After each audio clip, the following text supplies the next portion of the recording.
And welcome to the Metapod Podcast, the Pokemon podcast that revolves around the evolving meta on Tuesdays, because today is definitely Tuesday that this video releases, because we release videos on Tuesday. Sean, how is your Tuesday, even though we record on Mondays? Tuesday. My Monday is good. My Tuesday is to be seen. But I am back, Jake. I am back in the wonderful world of my basement. It's great.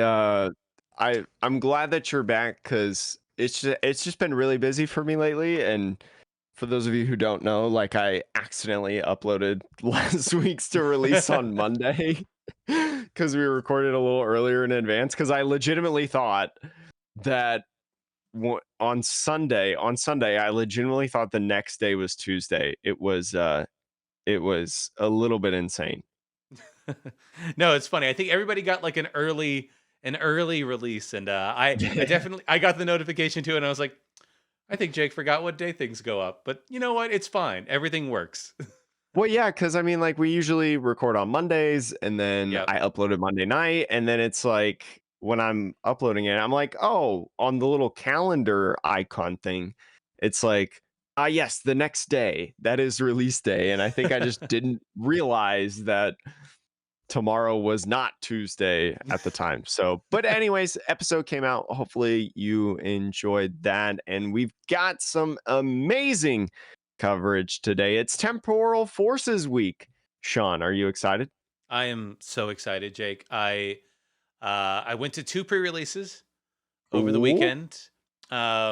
And it was interesting going to a pre-release, having not done a set review or really looked at the set. Like, we saw the pre-release cards, and we've heard rumblings here and there just because it's unavoidable. Like, we know all the A specs, and that's cool. But just Mhm. like opening packs and like seeing EXs and other things, being like, wait, what does that do? Like, huh? This is, and I certainly have some thoughts, Jake, about the pre-release format this time around.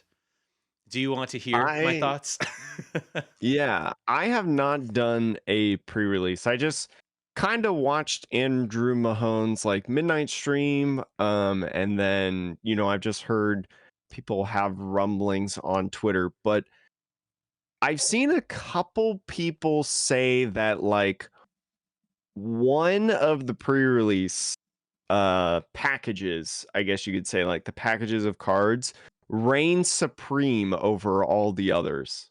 Hmm. That's my understanding of the pre-releases. So now that you've done a couple pre-releases, let's hear the actual, like, the Firsthand what's the what experience. yeah, firsthand experience. I will say I'm going to give this pre-release a D grade compared to other pre-releases, right? And Mhm. that's for two reasons.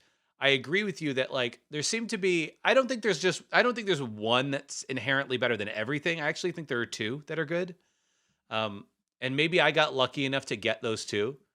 So my first pre-release, I pulled an ancient Pokemon thing with the Okay. Feraligatr line, right? So Feraligatr is a stage 2 that can do a bunch of damage, but for me, I was like, stage 2 slow. I don't Mino want, especially cuz especially cuz like there was like I think I ended up with like 6 trainers that were usable in the Mhm. entire kit. And in the second one I ended up with 7 that were actually playable. So I was like, it's going to be so inconsistent. I'm never going to get to for alligator, right? So I just abandoned for alligator in both of my releases. The ancient one, I think I got a little lucky that I pulled enough ancients to build a sort of mostly ancient themed deck. Like, from your, like, enough ancients from your packs? Yeah, exactly. So like I was doing between 120 and 180 damage for 2 energy most of my games in the first pre-release. That's pretty good, And that's I pretty feel good. like. Yeah, I on what stage? Like a basic Pokemon? Yeah, it's all basics. Every Pokemon I played Oh. with in the whole pre-release was basic. Both pre-releases. 120, damage on a basic Pokemon for 2 energy is actually really good, I feel like, in pre-release format. Yeah, because Koraidon, for 2 energy, you do 30 times the number of ancient Pokemon you have in play. So if you have 6, Oh. you're doing 180. Mhm. I'm like, That's good. That's good math. So Yeah. I think the other kit that I think most people would say is superior is the future Pokemon kit with That's what I Miraidon. was gonna say, like, if you had me guess which one I thought was the superior one. I had that one the second time around. The Miraidon deck, I actually pulled 5 Miraidon, 5 Iron Thorns, and Iron Hands, and the Iron Julius or whatever, Juglius. So, when you say you pulled 5 of them, are you saying, like, you pulled 5 of the same one? I had like I think 2 or like 3 or 4 Miraidon in the kit, and then I pulled another 1 or 2 from my packs. Okay. So, like, obviously, you can only play with 4 copies, so it's No, like not in what? pre-release. Yeah, in Not in pre-release, pre-release? not in pre-release. You can play with as That's many copies as you pull in pre-release. I did not know that, first of all, but second of all, that's awesome because I know the what is it? Iron Thorns? Yeah. The Tyranitar. Yep. The Tyranitar future, it's like discard the top 3 card or like reveal Reveal the the top top 3 3, cards of your 5 cards. Yeah, yeah. or top 5 cards, and for every is it future Pokemon or Future future card. card? Future Future card. card discarded, and then you do damage based off of that. So the more futures that you can play, if you're pulling 5 copies of something, I'm throwing in every single future card in that in that deck. I only ever attacked with the Iron Thorns once actually, Oh, really? and I didn't use that attack. It's not a bad attack, but like the deck the thing is that both my decks had 20 energy in them. Oh my god. And it's because there was no trainers. And Mhm. because I didn't want to bother with the Feraligatr line because there's no consistency given in the decks. And from what I got in my packs, it was just a I had like a whole range of like stage ones and some stage twos, but I didn't get the babies. And I think this was the first set where my packs, if it wasn't a basic Pokemon, my packs were useless to me. Mhm. Which is unfortunate because like I think that has to do with when they changed the structure of the packs to include an extra uncommon, but one less common card. Do you remember when they did that, Jake? Yeah, yeah, yeah. And then now you have 2 rares as well. Like that's great for opening packs to build decks, outside of a format like pre-release. But in pre-release, it means you have a much lower likelihood of pulling the pre-evolution forms of things if you get the stage ones and stage twos. S- I was gonna say, like, I think, oh gosh, what booster box was it? Like Paradox Rift? It was one of the last couple booster boxes. I remember opening my booster box and being like, wait, I only pulled like or like I didn't pull any of this like common card. Yeah. It's so weird, but overall, my judgment, the reason I give it a D is the Miraidon one was crazy powerful because if you get 4 or 5 of them, you're almost always starting it, right? Mhm. And And I you're did almost always accelerating energies like your first attacking turn. Yep. And so like you actually like I went second in 2 out of the 3 games that I played with that deck, and I was doing 160 turn 2, and there's nothing my opponents could do to stop me after that. Yeah, So absolutely broken. it was pretty wild. And but yeah, the fact that I ended up with 20 energy in each of my decks because it literally did not make sense to me to put anything else in the deck. Mhm. It made them feel almost completely random, right? Like I had very little control over consistency. I feel like I didn't really get to make much in the way of choices. So yeah, I don't know how they fix it. Also, the Feraligatr line is powerful, but yeah, you're not going to get into the stage 2. The Matang line that they give you, which Tang line's cool. it's cool for like, the Alga V-Star, but in Mhm. pre-release, there is no good metal Pokemon to attack with. Oh, is it only like specifically Basic metal metal Pokemon that energy. it Well, no, basic or metal did energy. oh, so you don't run like so you don't have like colorless attacking Pokemon. Not the Iron Julius or whatever is the best one that I saw. Like maybe if you pulled the Drampa, but Yeah. point point being, like I saw those cards and I was like, well, the good colorless attackers that I have in the deck that would need only one of a type of energy are all like stage 1 and 2s, and I don't have the baby. So like, what's the Mhm. point? Like, it's like I had a bunch of people I played with the Matang. They were using it the whole game, and it didn't ever matter for them. Everyone I watched, it was just like.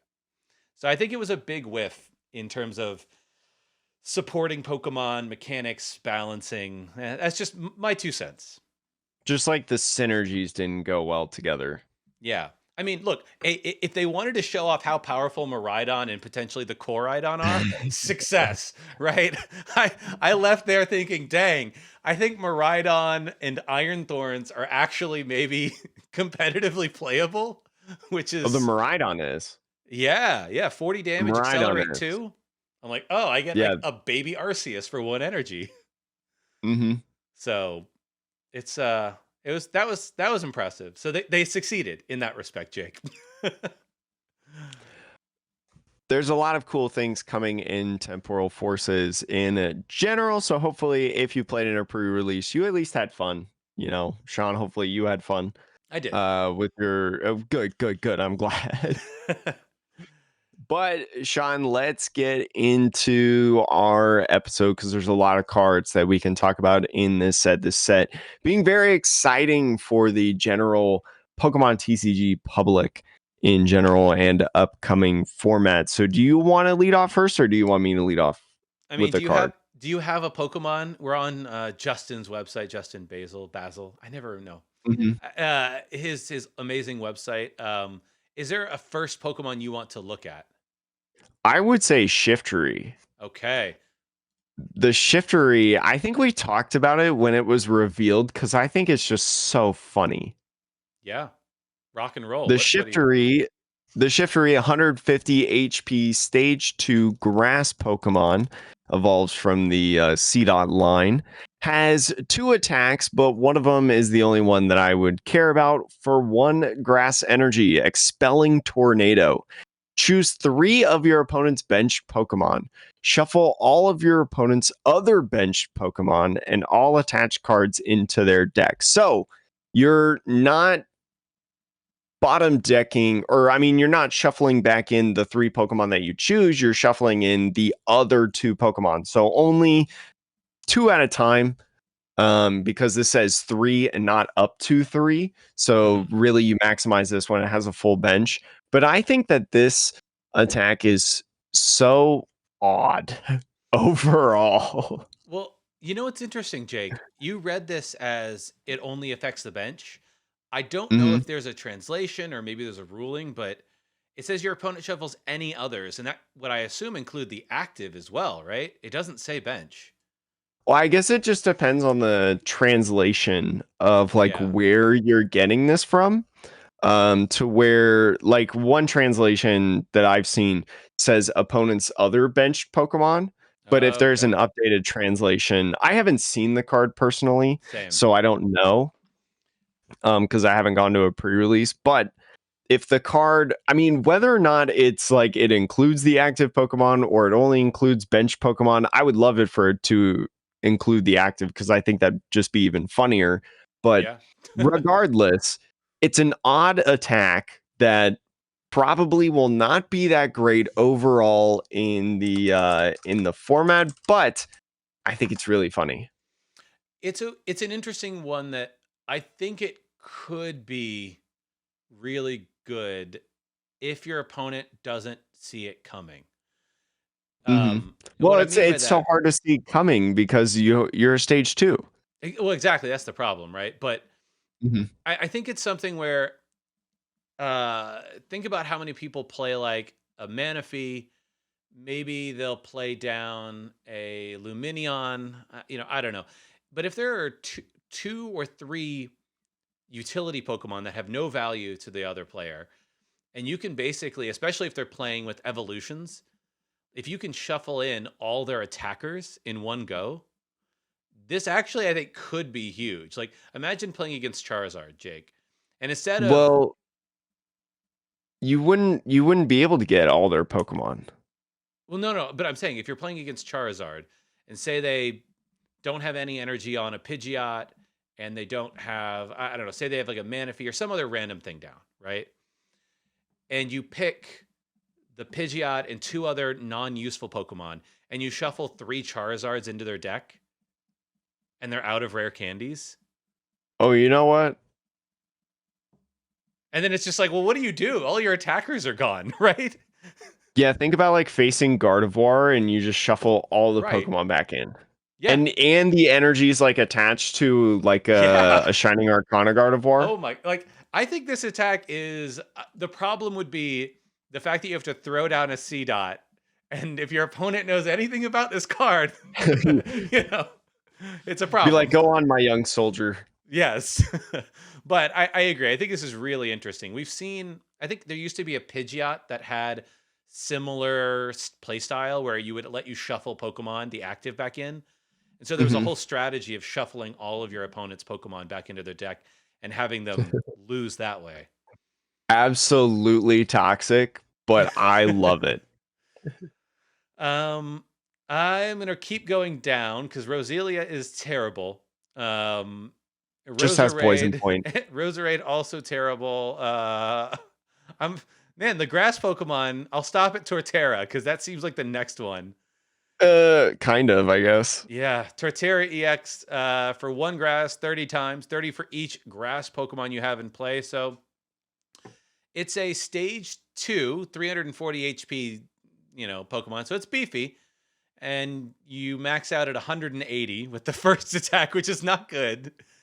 And then you can do 150 and heal 50, but I don't know. This one feels like it's really low on the power curve. What do you think? It, it's definitely, in my opinion, one of the most underwhelming of the underwhelming. Like, you do, if you have a full bench of grass Pokemon, right, you can one hit KO a Charizard. Yeah. If you don't, though, if you have a Manaphy or Jirachi, you cannot one hit KO a Charizard without any like damage modifications. Your Jungle Hammer, without any damage modifications, can't one hit KO a Charizard. So it's like, That's so I don't know. bad. I don't think it's that good. No, I think if Cheryl was still in format, Jake, I could see Hmm. this card being good because do 180, you're 340. People are going to have a hard time knocking you out. And then you Cheryl, attach 1 more energy, 180. Cheryl, attach. Like, there's a loop you could get there, but There's a great segue though if you do miss yeah. Cheryl, because if you go to Whimsicott, Sean, this was uncoordinated, by the way. Okay. Whimsicott, 100 HP stage 1 Pokemon has the ability Uplifting Heal. When you play this Pokemon from your hand to evolve one of your Pokemon during your turn, you may heal all damage from your active grass Pokemon. And if you do, discard all energy from that Pokemon. So, if you're really just utilizing that one energy attack, Sean, and you get hit on your Torterra, you can evolve into this Whimsicott, heal your Torterra. You have to discard that grass energy, but just attach another one right onto him and swing away again with 340 HP. So I guess if you're going for a Torterra EX strategy, maybe you want to think about Whimsicott. Yeah. That's interesting. Are I there think any some other people like, mm, what? I'm are, sorry. I mean, are there any other grass Pokemon that would be in format after rotation that you can think of where this makes sense? Like doing the healing? Yeah, like a big thing that can hit for a little bit more damage, right? Because I still think Torterra, because we don't have something like Scoop Up Net, this Whimsicott is, you get a few uses out of it and then you're kind of done. But I don't know. I Torterra don't know about like doesn't do it for big. me. Yeah, I don't think it's. We've already spent too much time talking about Okay, it. okay. I want to talk quickly about this Sawsbuck, Jake. Hmm. It has an ability. Once during your turn, you may search your deck for a stadium, reveal it, put it into your hand, and shuffle. Um, the only reason I'm bringing this up is it's interesting that they're giving us direct stadium search on an ability. I I don't know if I would use 2 whole spots in my deck to evolve a Sawsbuck to get a stadium, but I mean, maybe. I don't know if you hard lose to Path to the Peak. Yeah, that's true. Well, I mean, it's It rotating, rotates. but like you for know, the time. future Path to the Peak. Yeah, for the time, if you lose to Path to the Peak, Yeah. I don't know, maybe you want to include this card. But if there's something in the future that is like a Path to the Peak-esque type thing, um, then yeah. It's really interesting though, in my opinion, because I don't think we've had like direct stadium search really since like Stadium Nav Yeah, I think you're right. Um, in Sun and Moon. yeah, I think Stadium Nav was the last one I can remember. Obviously, there's cards that let you get anything out of your deck, so like, yeah, you can get stadiums with that. But outside of that, that's why I wanted to point it out because I do think it's interesting, and I suspect either in this set or in a future set there may be some really good or interesting stadium cards that will make people rethink this card. Maybe. Mhm. Yeah, like I personally feel like the possibilities for this card go up. Yes, I agree. Just as time goes on, as we get more stadiums and maybe stadiums are more impactful. Hmm. Or I don't know. I mean, maybe because Path to the Peak is rotating, like stadium usage actually goes down. I have no idea. Jake, But I'm gonna point one small thing out that is annoying me about okay. Grubbin. Just because I know we're Grubbin? getting yes, this is weird. Grubbin has an attack for one colorless that lets you search your deck for two Grubbin and put them onto your bench. That's just Call for Family, but worse. What do you mean?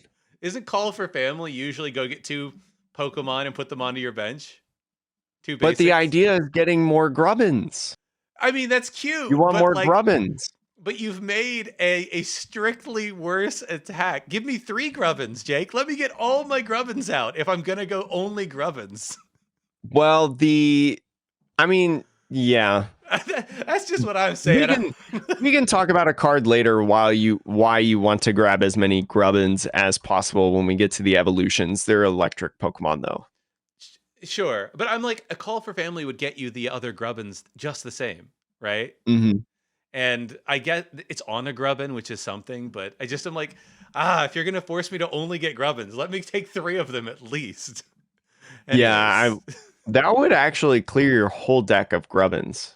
exactly. It's worth Get it your to whole playset out. sacrifice. You're sacrificing a Grubbin by putting it in the active, going second.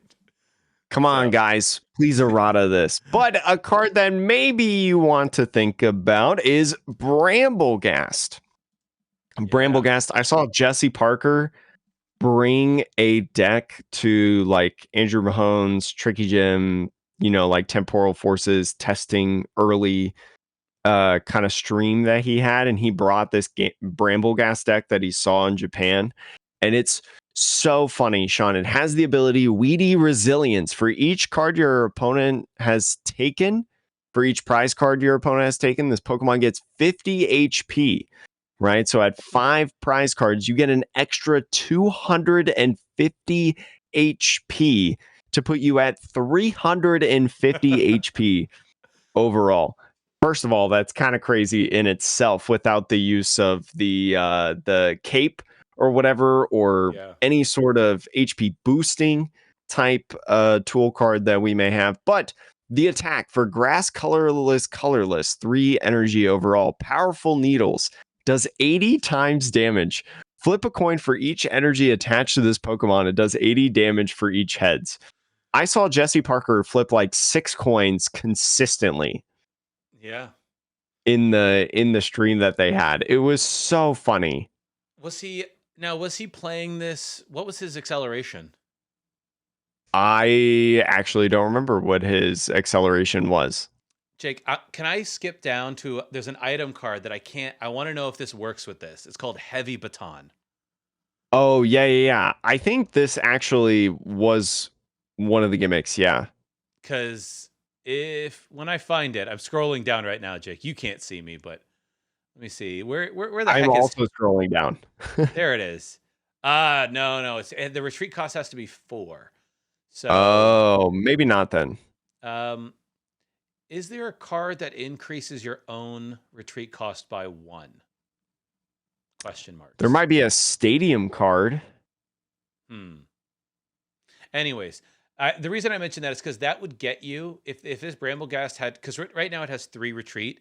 If you could use Hmm. Heavy Baton, and every time it got knocked out, all three energy, or at least three of your energy, could get moved to your next Bramblegast. That feels like an actual tumbleweed situation, getting like bigger, or like a snowball kind of, but you know what I Yeah. mean. Um, but yeah, I like this. This is cool. Maybe this goes in like, do you play a Lugia deck with this? Maybe. No, would you?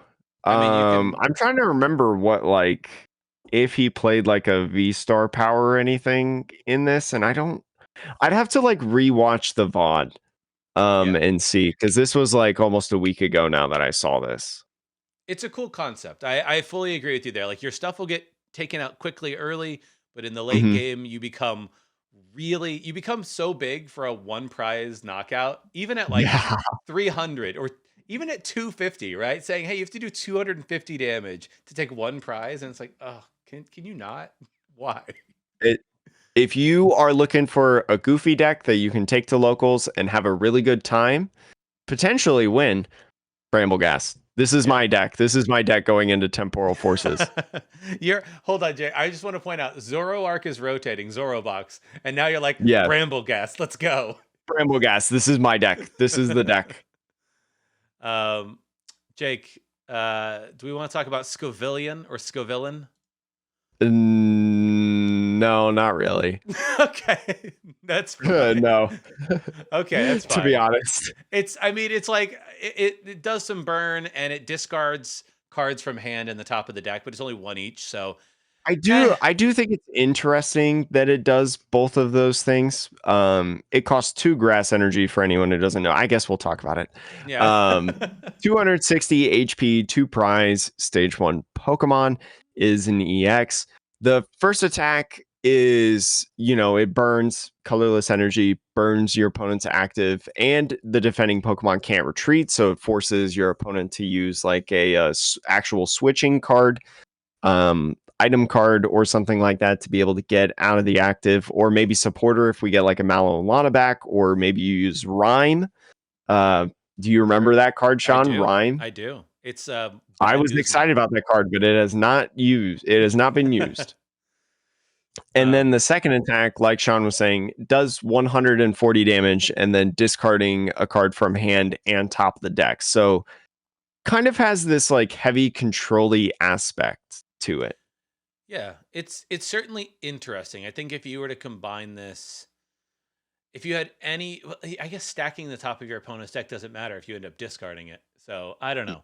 But Well, no, I mean, I think that's important, right? yeah, Because if I think of Pidgeotto control, yeah. right? Like I was stacking my opponent's deck with like chip ice axe all the time, so then like they wouldn't be able to draw a card that they needed, and then I could strategically in like the next turn or something use Bellable Bryson Man to mill the rest of the cards that were important, you know? Yeah. Yeah, I agree though that like it's an interesting thing, but there might be better ways to win that way in format. Hmm. So, um let's see.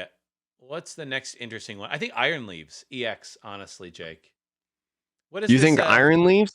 I think Rabska's kind of cool though, or is uh important. I've seen some people talk about this card. okay, rock and roll. Go for it. Rabska, stage 1, prevents all damage from and effects done to your bench Pokemon by attacks from your opponent's Pokemon. That's That's it. Send interesting. tweet.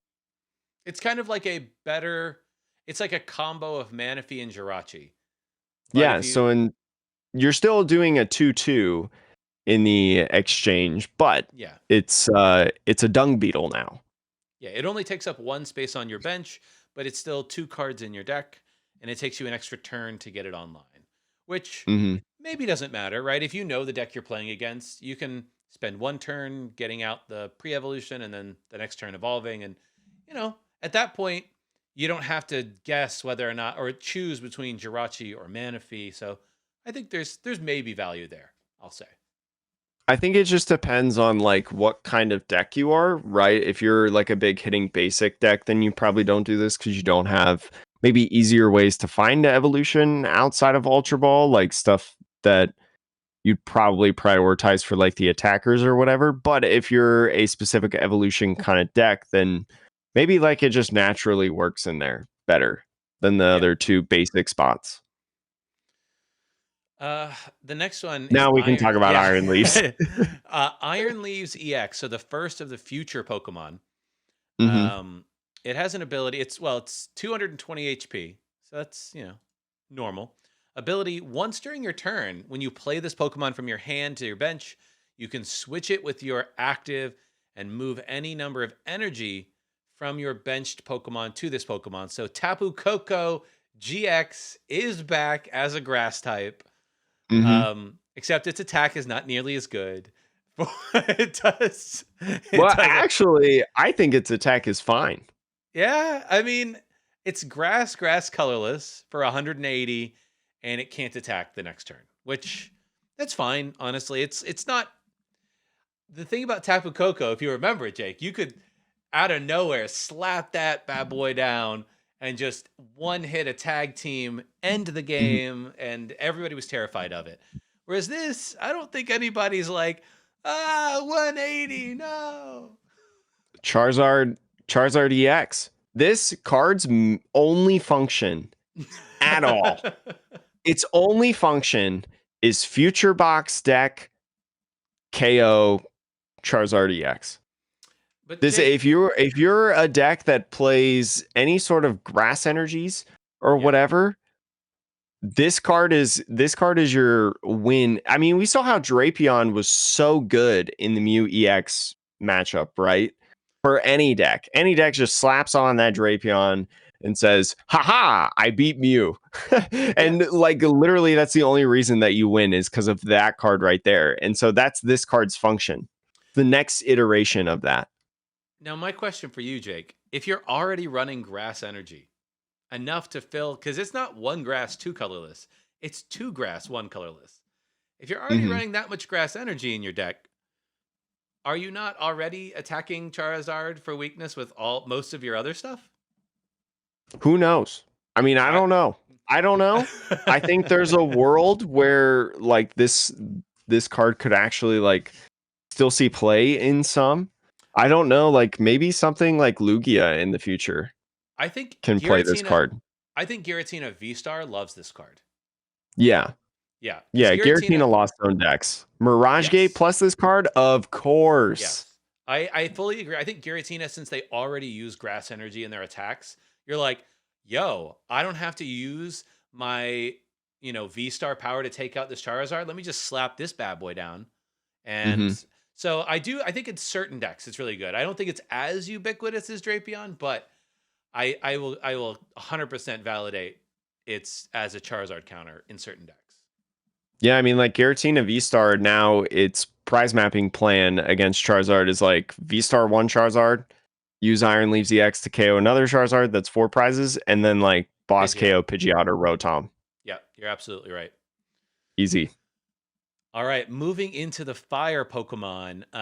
Just scrolling down. I don't see anything that's particularly good. Right, Dude, right to dude, just having a Incineroar, good time. right to Incineroar EX because we try to cover all the EXs. Stage Hmm. 2, 320 HP Fire Boy. Ability Hustle Play says attacks used by this Pokemon cost colorless less for each of your opponent's bench. So if they have four Pokemon on their bench, this guy can do its attack for just one fire energy to do 240 damage and burn. Hmm. That's interesting. Your opponent almost always is going to have four Pokemon in play, right? And even if they only have like three or whatever, remember that we have Magma Basin in format, and you Right. also have things like Armor Rouge, right, in format. So even if they try to play around it, because if you put a Litten down, I don't think it's a secret what you're about to do. So, You're right. um, so like there's other ways to kind of go around that game plan and like kind of mess with it to where like if they're trying to go low, then you're like, okay, yeah, that just hurts you really, you know? True. Yeah, I mean, So I very guess cool card. it's certainly interesting. It feels like it just plays so well with Radiant Charizard, just really low, like reducing the energy cost to do a pretty good amount of damage. I Hmm. think I think the question here is like because it's a stage 2, I don't know. It's a weird one. It's 240. effectively it's effectively 260 with the Yeah, burn. that's true. But like 260, I'm like, man, that number though is just so like, where does that matter? I don't know where it matters. I think Goldango's it's already weak to somewhat fire. I think it's already somewhat I think it's pretty balanced because I think when they made this card they recognized that most everybody has a lot Thor of Pokemon. Pokemon. Yeah, So that's fair. yeah, so they're like, we don't want to give this like 300 because then that would be insane. You're right. Um, but just making it this close to just a little bit away from doing like a V Star KO, basically, right? Because a lot of V Stars are Yeah. like in the 280 range. Um, can help if you're playing something along the lines of like Iron Valiant, right? Iron Valiant Yep. just takes this out. You play this with a Medicham. I think is the Medicham's rotating, but like for a little bit, if you do that, Oh 260 yeah. into 280 on like Arceus or Pidgeot, right? You could Yeah. Yoga Loop. Well, I mean, but Iron. Well, no, Metacham will be gone when this is playable. It'd But be I a mean, cool like, combo I Iron Valiant. Iron Valiant is interesting, right? To like add up the extra damage you might need, or even yeah, I don't know. It's interesting. It's weird. It's probably we're overthinking it, and it's probably not nearly as good as, as what we're making it We out to be. always do that though. We always That's what do we that. We do. give you the cool combos. We tell you about the cool decks that you can build, not what everybody else is talking about. That's the uh, glory of the Metapod. what's the next one on your radar, Jake? The next one that we can talk about is Gouging Fire EX. This for Sean, for anyone else who may not know what this Pokemon is. This is Entei, but the ancient form. Nice. This is a 230 HP basic fire Pokemon. Has a fire colorless first attack for 60 damage, and then fire colorless does 260 damage and can't use this attack until it leaves the active spot. Very interesting that it says cannot do this attack until it leaves the active spot. So like a lot of times that we've seen cards like this where they're like, "Oh yeah, you just can't use this attack next turn, right?" And then you can reset it by like switching and then putting it back in the active. If you were to just hypothetically, I don't think this is a good idea, but if you were just hypothetically just like, "Oh yes, I'll just leave this in the active spot and then pass and the next turn I'll be able to use the attack again." It doesn't work with this guy because you have to actually it literally says you have to leave the active spot. Oh, that's an astute thought. I was like, my brain was like, is this how they're changing the wording on Pokemon that can't use this attack next turn? They're trying to Because indirectly make Pokemon players better. yeah, because the can't use this next turn. Like you said, you can always get around it by moving. So why would you rephrase it? But your point here is like, hey, if you have a Snorlax stall and say you trap this in the active, then it doesn't matter if they take a turn off, 2 turns off, 3 turns off. It's just stuck forever, right? You can never attack again with Mhm. that attack. Interesting. Uh I think it's cool. it's definitely cool. I mean, it's a 290 HP Pokemon if you put the ancient booster capsule on it. Um Mhm. so 290 HP a Pokemon that can do 260 is that's a lot. That's beefy. I would love to pair this. Actually, I think this is the first fire Pokemon that I've seen as a good partner for um what's the is it not Salazzle? The stage 2 like lizardy type Pokemon that when you discard a fire, your Pokemon do 60 more damage. Oh, the Fuecoco evolution. Right. Yes. I forget. I can't Yeah, I remember it forget either. too. Oh gosh, we're washed. But Close up the podcast. We're done. Can't but name a like Pokemon. A starter Pokemon. Uh, I think though that this is the first fire Pokemon I've seen that I think mixes well with that because the other Pokemon then it can attack if it wants, um, but it also can boost this attack to 320 damage, Mhm. which is huge. Like if you can find any other way to like do a little bit of burn, a little bit of maybe you throw a brute bonded in there, right, and you're doing poison damage. Um, it just feels like I think you can build a deck around this. we're talking about the metal Skeledirge Skeledirge, right? EX card. Yeah. For anyone who's curious, what Sean, we were on the same wavelength, but that wavelength just didn't know what the Pokemon was. But yeah, I don't know. What do you think, Jake? Do you think that's an actual you would make a deck like that, or one could? I think it's definitely an interesting combo, especially because stage twos have become more popular in format, especially in terms of like consistency and stuff. And with Pidgeot, right? Pidgeot being in format and just being an incredible stage Yeah. two, right? We won't necessarily talk about it today, but Pidgeot EX actually just won a regional Oh that wow. happened over the weekend. Yeah, Pidgeot Control No, no, it's won a back. regional over the weekend. Yes, so not as glorious, but still glorious in its own right.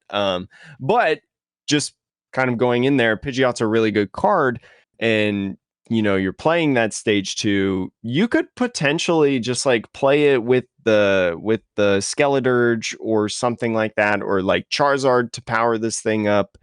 Like, I don't know. There's a couple possibilities that you can do, and it's probably not going to be a great deck, but it could be a fun deck and like a viable deck that you can play at like a local level and have fun. Yeah.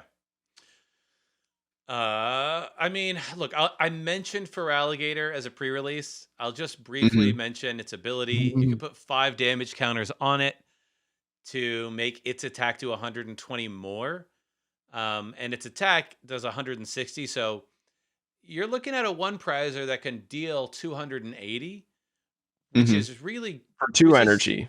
for 2 water energy, which is totally chill. By the time you get to a stage 2, you're gonna need 2 turns anyways, right? That's 2 water energy. Hmm. Um, but yeah, in a pre-release, it's not good. So I don't know. Is this a I think deck it's though? interesting. I think it's interesting on this text now on the For Alligator's attack.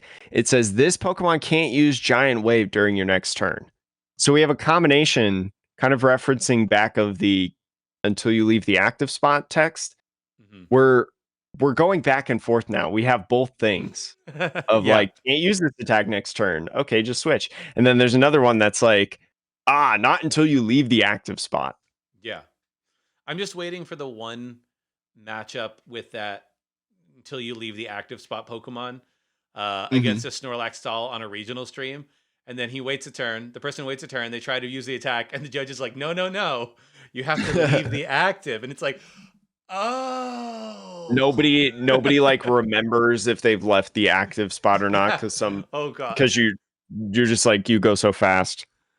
I can see it Anyways, um, just scrolling on down here, down the rabbit hole of the water uh, Pokemon. of the water Pokemon, none of whom thus far. I'm just gonna straight to Walking Wakey X, Jake. Yeah, the Suicune. Yeah, Suicune, water dog in the pastimes. It is A 220 legendary beast, Sean. They're not dogs. Oh my Okay, god. okay. You can tell me it's not a dog all you want, but it's a dog, Jake. They're not done. No, Raikou and Entei are like saber-toothed tigers. Okay, they're good Those are the doggos. opposites of dog. Okay, we're moving on. Good doggos. This doggo I'm has angry. is an ancient Pokemon with 220 HP, water type.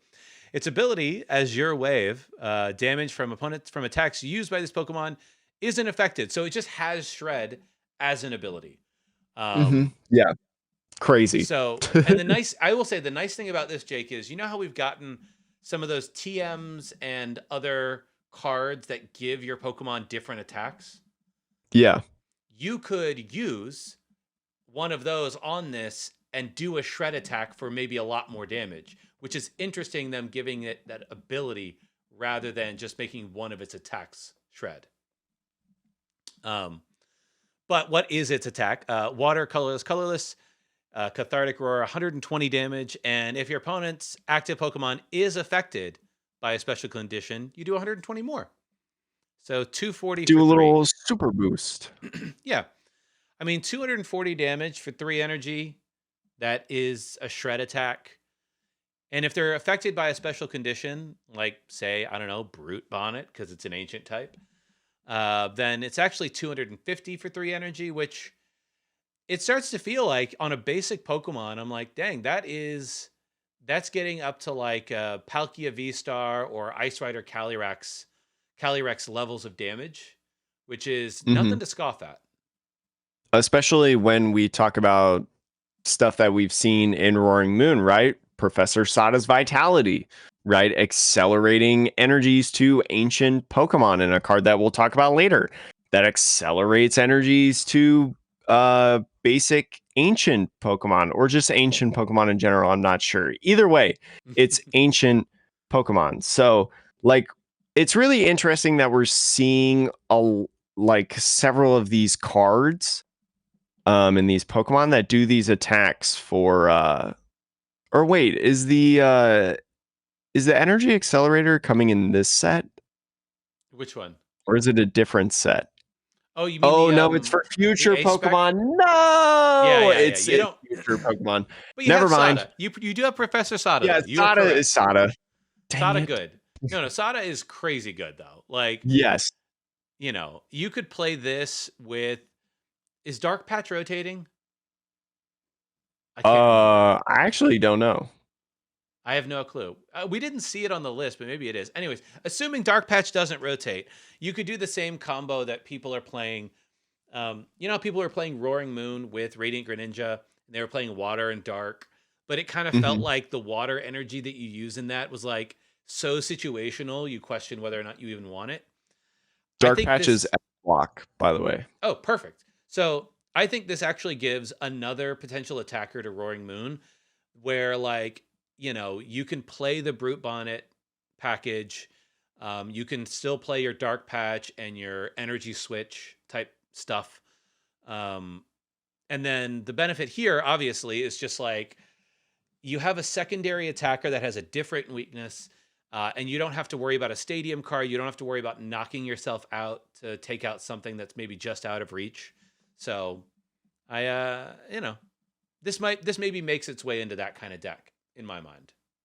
It's an interesting idea and concept. I'm excited for Walking Wake. I think it's pretty neat. But anyways, Sean, the next card that I want to talk about is Raichu. Okay. Raichu is very interesting. Has a lightning and colorless attack, Entangling Bolt, stage 1, 130 HP lightning Pokemon.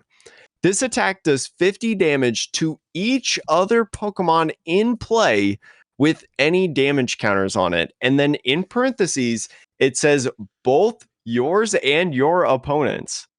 So you can wipe out 10 Pokemon, up to 10 Pokemon at one time with this attack.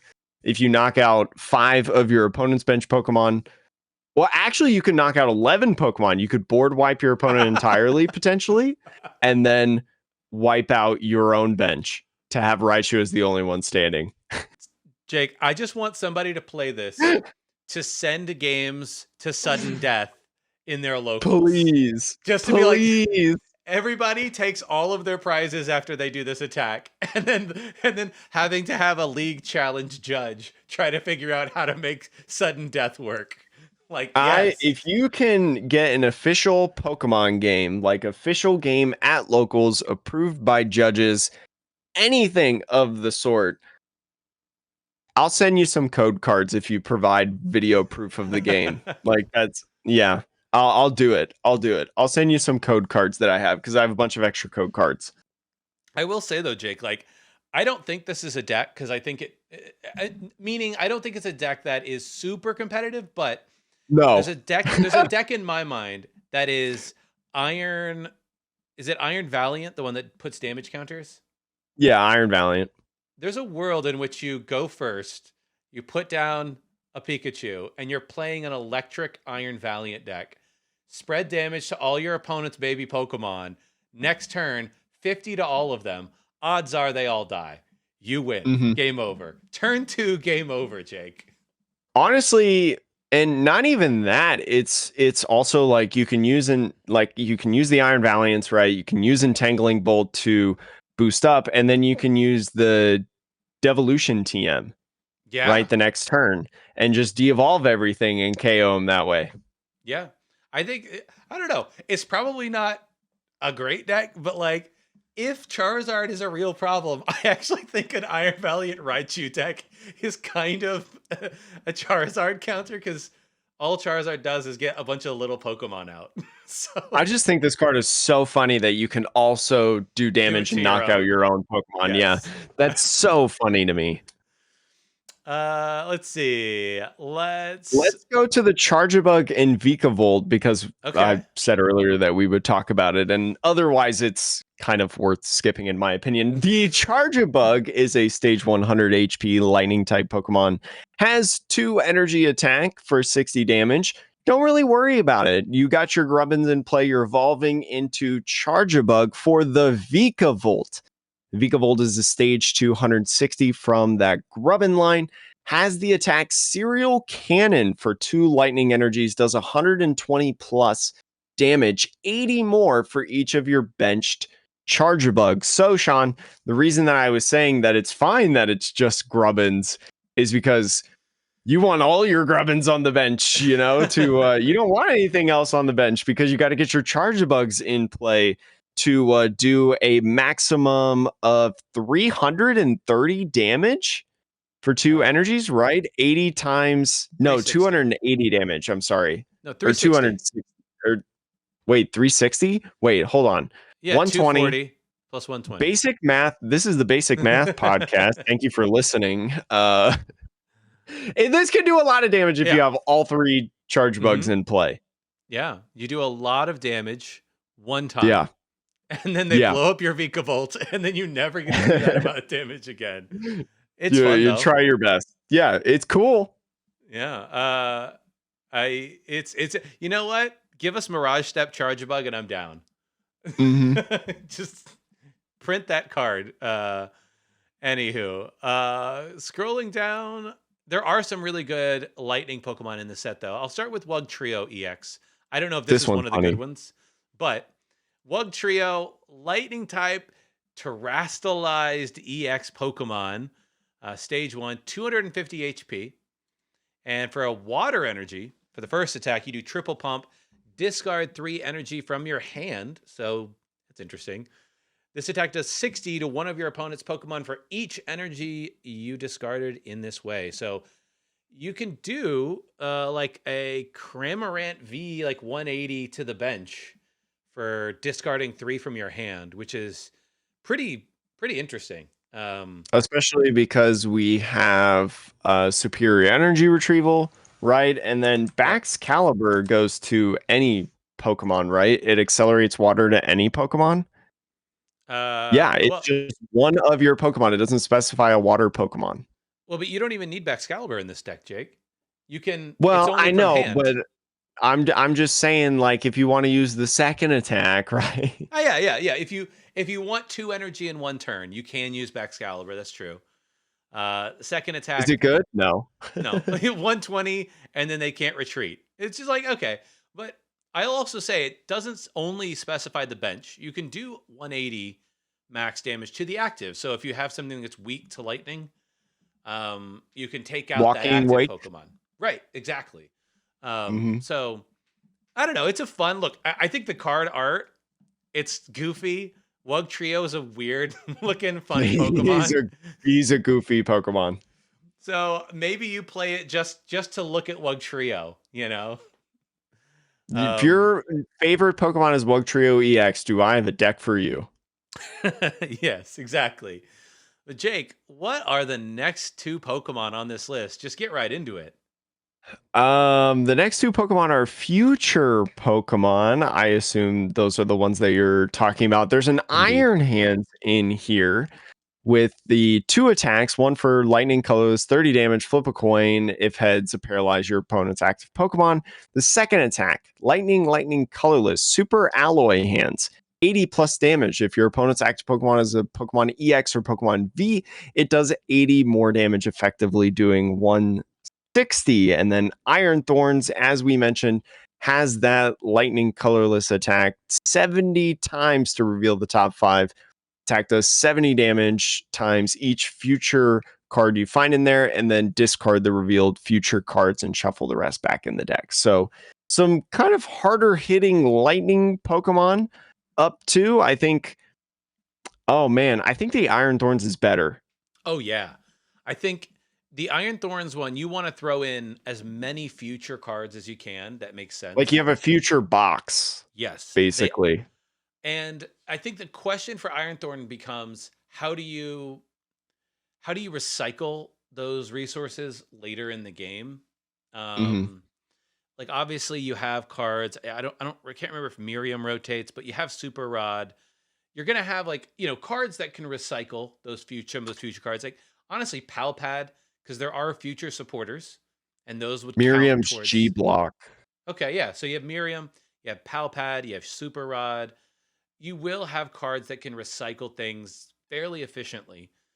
Um, and then I would say though that some of the challenges with this are the other cards that you inevitably need to run. Like I think you probably I don't know. Do you run an only Iron Thorns deck, Jake?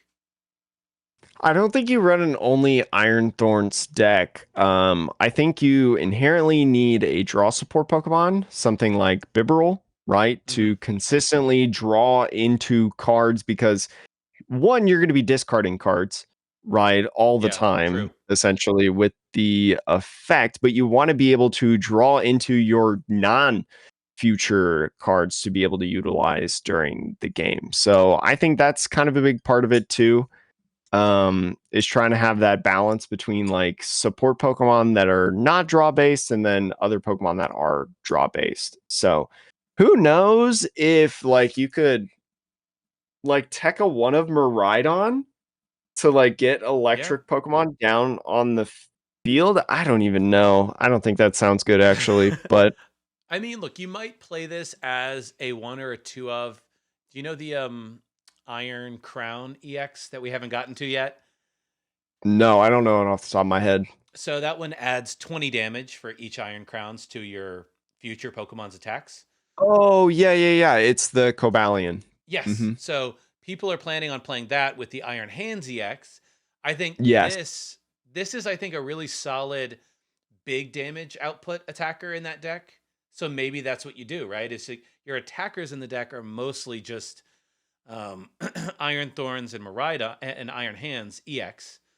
So you Hmm. can take extra prizes off little things, and if you need to hit big things, you do Iron Thorns. Benefit is you can probably run 4 Iron Thorns, 4 Iron Crowns, 4 Iron Hands EXs, 4 future boosters. You could run probably like 20 to 30 future cards in that deck reliably, is my guess. Which like, Hmm. that might be how you build that deck, right? You have one heavy hitter and you have one extra prize taker, and that's all you need.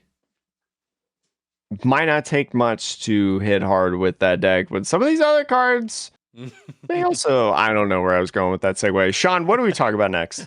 I'm just scrolling down here through the psychic Pokemon. Oh I want gosh. to go to the psychic Pokemon real quick. The first one, Mr. Mime. Okay. Shoot, is it? This just reminds me of an Sabrina's old, suggestion. well, sort of, but it reminds me of a different card. I can't remember if it's Sableye or Smeargle. Oh man, it might be Smeargle. It has an attack, and when you hear this, you may know what I'm talking about. For one colorless, your opponent reveals their hand. You may use the effect of a supporter card you find in there as the effect of this attack. And so Smeargle has an ability that's like that. Smeargle Hmm. from Call of Legends in Heart Interesting. Gold, Soul Silver, a really, really good Pokemon overall, has that basically that ability. But this one being used as an attack. And I always just think it's cool when we have attacks and stuff like that, especially like at the beginning of the game. Not saying because it's an attack that it's good, right? If it was an ability, this would be included in probably a ton of decks, but Yeah. they probably learned from that. I mean, I think there's a weird world in which if you know that people are playing a lot of copies of something, and Mhm. you know, I'm gonna throw something really crazy out there, Jake. Do it. If the Lost Box engine gets really popular and a lot of people are playing it, if you go second, do you play Mr. Mime in a Lost Box deck if you at 4 mirror matches? With the purpose being you play your own Colress on your turn, and then to end your turn, because usually turn one, you're either using Cramorant or you're just passing, right? Mhm. So instead of Cramoranting, you could say, well, I'm just going to Mr. Mime, and I'm going to hope or assume maybe that you have a Colress in your hand in a mirror match. So you get to effectively use 2 Colress experiments in one turn, fill up that lost zone. Like, to me, that, or maybe if like Professor Sada's Vitality becomes like super popular in ancient decks, but like I think Colress is the one that I think is the most interesting use case. It definitely could be cool. But I also don't think that it's that good. But No. anyways, um, moving on, Sean, do you have another one that you want to talk about? I was gonna just mention the Reuniclus. Reuniclus. I Reuniclus. love this guy. Reuniclus. I love this guy. So Reuniclus, this Pokemon is also just completely new to me as a This Pokemon. is But so funny. It's black and white. oh well, I don't know this. I It's mean, been around for so long. man, when was the last time they printed a Reuniclus card though, Jake? I don't think it's ever been I'm since we've pretty been sure. playing. No, no, no, no, no. There's been many Reuniclus cards. They're just not good.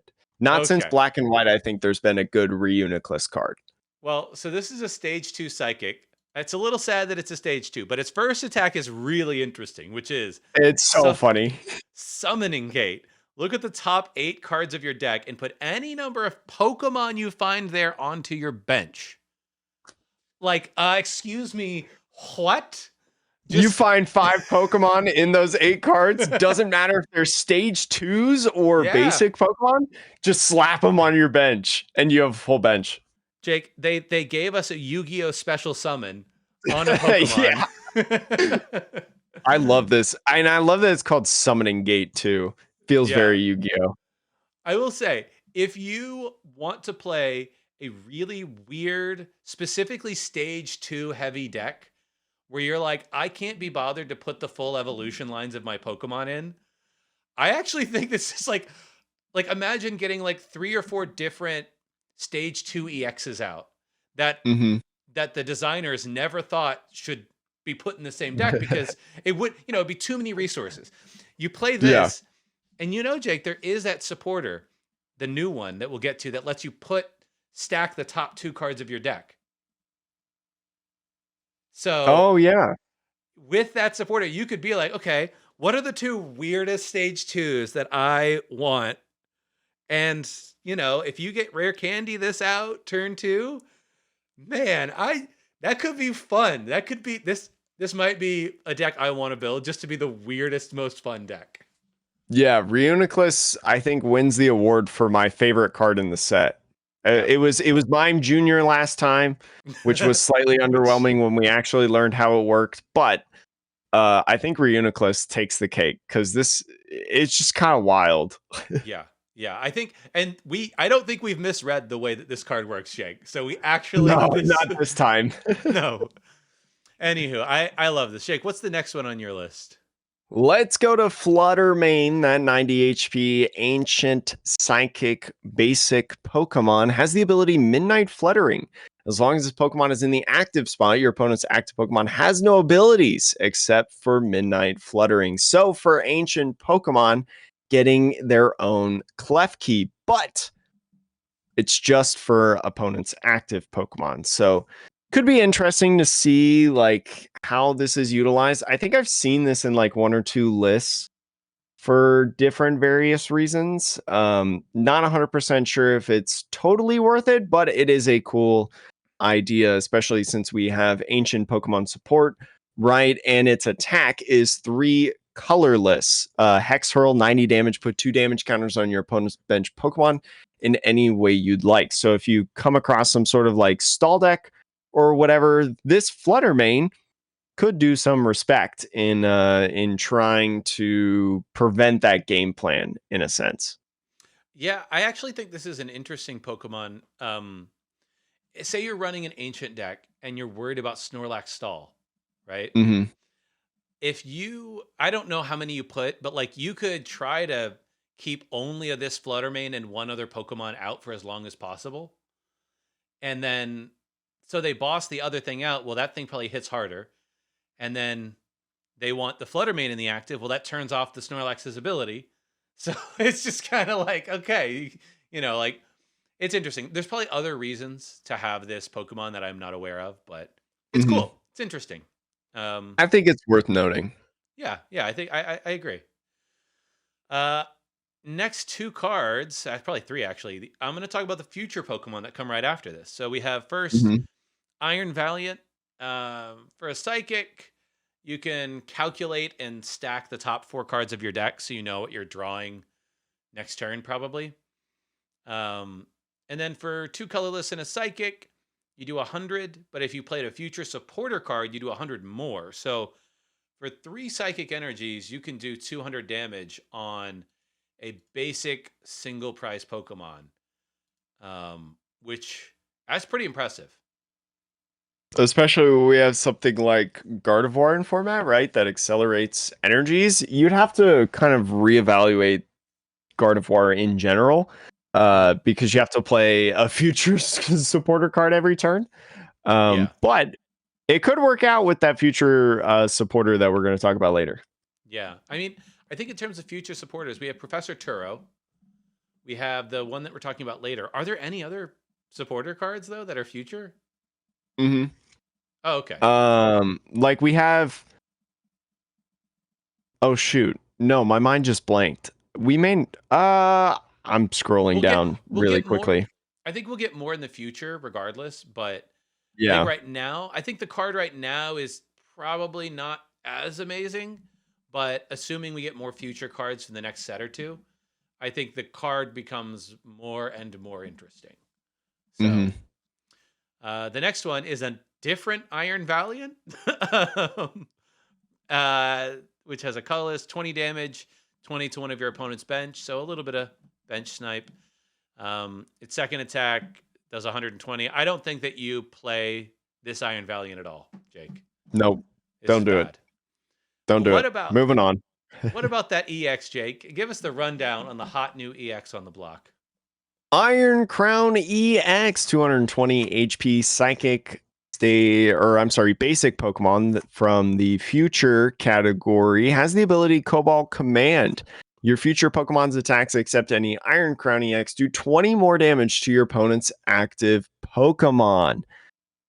That is kind of reminiscent to the black and white era. I think it was Deoxys Yep. that had that. The plasma Deoxys did boosts of damage when it was on the bench to your other plasma Pokemon. So kind of bringing that back, and a lot of people thinking like you were saying with Iron Hands, right? Pair it with Iron Hands, and now if you have a couple of these down on the field, your Iron Hands is doing close to like 200 damage, right? Yeah. On its amp you very much attack. So Yeah. it's interesting to see this card, and I mean it's I'm thankful that it's niche in like just kind of future box esque Yeah. decks. Yeah. I fully agree. I want to point out its attack because I want to ask you a question, Jake, because I don't know the answer. Okay. Which is for a psychic colorless, you do 50 to two of your opponent's Pokemon. And the damage isn't affected by weakness or resistance or by any effects on those Pokemon. So, it's effectively a shred for bench. Does this Yeah. get around Manaphy? Um, or by any effects on those Pokemon, I think it does get around Manaphy because Manaphy's bench barrier becomes an effect on the bench Pokemon, if that Okay. makes sense. Yeah, Because I think it would also go through Jirachi too. yeah, but this is so I guess that was my question though, right? Like and anybody in the comments let us know if the judge ruling is different. I'm sure there I'm has pretty been a sure it judge works. ruling, but that's how I initially interpret this, and that's I think it's really interesting. Like a shred effect for bench barrier Mhm. is we rarely I think see that. So certainly I don't. This is certainly a very interesting attack for me. Which maybe there's some value in playing this not in an Iron Hands deck, but in more of an Iron Valiant EX deck where you're putting damage counters. And then you basically make it to where, like, hey, I don't care if you play Manaphy, it doesn't matter. I'm going to place damage counters and then just knock everything out with Iron Crown. Yeah, That's I'm just gonna interesting. pick them off. Yeah. Uh, moving into the fighting Pokemon, though, um, I I'm kind of just scrolling past a Go to few. Great Tusk, Great Tusk. Okay, scrolling all the way down. the second Which one? one. Okay, there's The like so second many of one. them. So the This second, one, oh, they're yeah, both 140 HP basic fighting ancient Pokemon. There's one that has a double colorless attack called Ground Collapse. Discard the top card of your opponent's deck. If you played an ancient supporter card from your hand during this turn, discard 3 more cards. We've seen this deck actually do well in Japan, this is good. like do pretty all right. So Mill is back because you will get another supporter card, ancient supporter card to go along with Professor Sada's Vitality in your deck. So having 8, I think, different supporters with different ways to get supporters back and find them with like Pokegears and Pal Pads and Yep. I guess Luminion, if you want to do that for a little bit. And So yeah. and we're keeping double turbo, right? I think that's 6 round after rotation. Yes. So, No, I don't think it does oh, does it not? Well, regardless, because we it have came Sada. with yeah. We have Professor Sada's Vitality. So you have ways to power this up as well. So, yeah, I mean, milling 4 cards every turn. It's going to Double take your Turbo's F block. Oh, so yeah, we do keep it. Mhm. So yeah, you're milling. Let's say in a perfect world, in an imaginary world, you mill 4 cards every turn. It's going to take your opponent at least 6 knockouts if you play this deck correctly. I think so. That's 6 turns. So that's 24 cards. 6 cards go into the prizes. That's 30. 7 cards go into the opening hand. That's 37. The math right there actually feels, and it may not actually be 6 turns. You might actually get 5 if you get knocked out first before you can attack. But point is, I think you go second in this deck always, so that you can always attach, start the mill. Mhm. um I don't know, I wonder if you can get there. Like I'd be really interested. Like you said, it's done well in some Japanese tournaments, so it's interesting. You have the idea. I find it interesting because you think about some of the different decks in the format that this could excel against, right?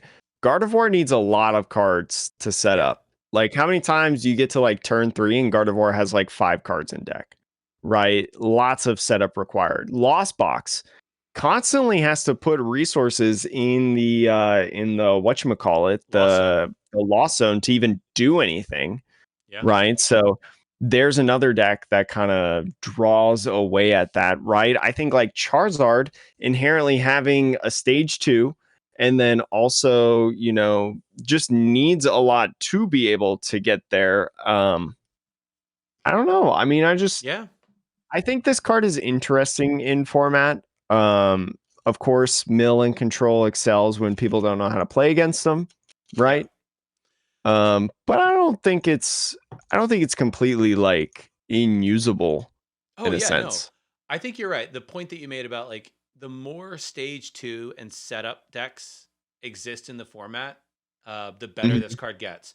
And then the counterpoint is the more basic Pokemon decks like Miraidon or others. I think hitting those is a feels bad because if your opponent knows how to play against it, they just play one Pokemon, attach, and destroy you from there. They just don't draw any more cards than they need to. So um, yeah, but next card on my radar is Iron Boulder EX, Mhm. which is basic Pokemon. What Pokemon is this that It's a future type. What Pokemon is this of in the future? Dawn fan, Yes, pretty sure. yes. This looks like a Donphan. Yeah. So it's a future type fighting, 240 HP. First attack for fighting colorless, you do 60. During your opponent's next turn, if it's damaged by an attack, put 8 damage counters on the attacking Pokemon. Eh. I mean, it's I agree. 100 it's 140 delayed damage. Meh. Good synopsis. You're right. Okay. And then its second attack, fighting colorless, 200, and you have to discard 2 energy. This is trash, Jake. Why did they print Yep. this? This is Yeah, butt. it's a bulk card. It's a bulk Okay. card, just like Gengar EX as well. Gengar EX, I don't even want to talk about it. It's just bad. Yeah, that card is butt. Jake, what's the next card on your list? There's Farafrig EX, 260 HP, base or stage 1 dark terrestrial Pokemon. Has the ability Armor Tail to prevent all damage done to this Pokemon by attacks from your opponent's basic Pokemon EX. So not only does it have that terrestrial ability of self bench barrier, but also cannot be attacked by a opponent's basic EX Pokemon in terms of damage. So little bit of the format, especially when we talk about some of the future and basic cards that are coming out in the set to that that are like these box decks. So Yeah. yeah, it's got a neat ability along with the attack that's respectable in its own right. Psychic colorless, 160 damage. It does 30 damage to one of your opponent's bench Pokemon. So can do like some 2-shot damage as well, especially when you have an ability like that. It's all right. Yeah. No, this is definitely interesting. I the one thing I will say, I wish they would have printed this card not in the same set as Walking Wake, which Oh just yeah, because Walking Weight has the shred. You're I right. mean, it's like you print the card in the same set as the card that can almost one-shot it. I'm like, come hmm on, what are you doing, guys? I don't know. This is that's I'm like, if you want cards like this to succeed, in my opinion, you need to print them before you print that other card. Like, give it a set. But that's my 2 cents, Jake. But otherwise, I think it is interesting. hmm Cool looking Pokemon. The next one, Sure. the next one on my list is the Roaring Moon, the ancient single prize Roaring Moon, 140 HP darkness, Vengeful hmm Feathers for 2 dark, 70 plus 10 more for each ancient card in your discard pile. Q in Rahul ready. Yeah, I'm like, the second attack is not worth talking about. It's doesn't matter. The first attack though, I'm like, I guess this is your late game single prizer, right? hmm So, because 10 more damage is not amazing, right? You It think about stacks up though after a while. it does, but like, say you've got like you somehow have 20 ancient cards, right? Then it's still a good attack, but it still caps out at 270, right? You're not hitting like hmm 400, some crazy number. So, but I will say, I think for ancient decks, especially for darkness type ancient decks, this is Just Roaring Moon. yeah, this is kind of a Radiant Charizard for those decks in my mind.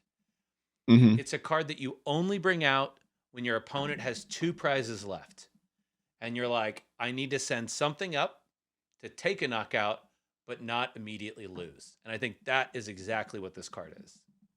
It's a good cleanup kind of Pokemon as well, especially with like Roaring Moon specifically, right? If you use that 220 attack, that discards the stadium. I can't remember what the attack is off the top of my head, but if you decide to use that attack, right, 220 is probably not knocking out all the Pokemon in the format, but now you have a follow-up option on the next turn to do some cleanup, as I said.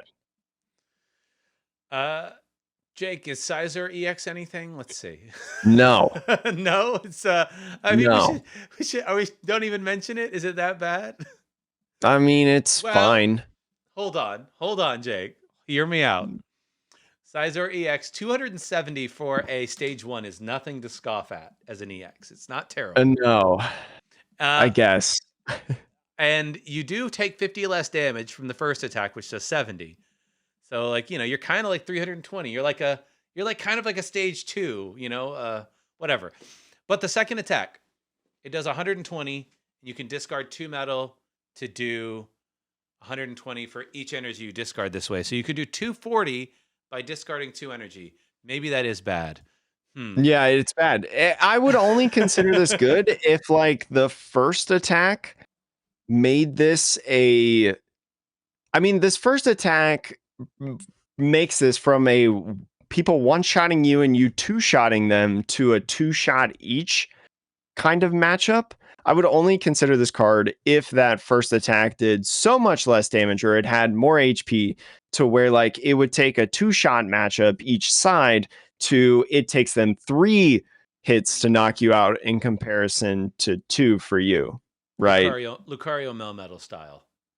Yeah, like if it was that kind of style, sure, but I mean it's just bulk. Yeah, okay. Fair enough. Mhm. What's the next on your list?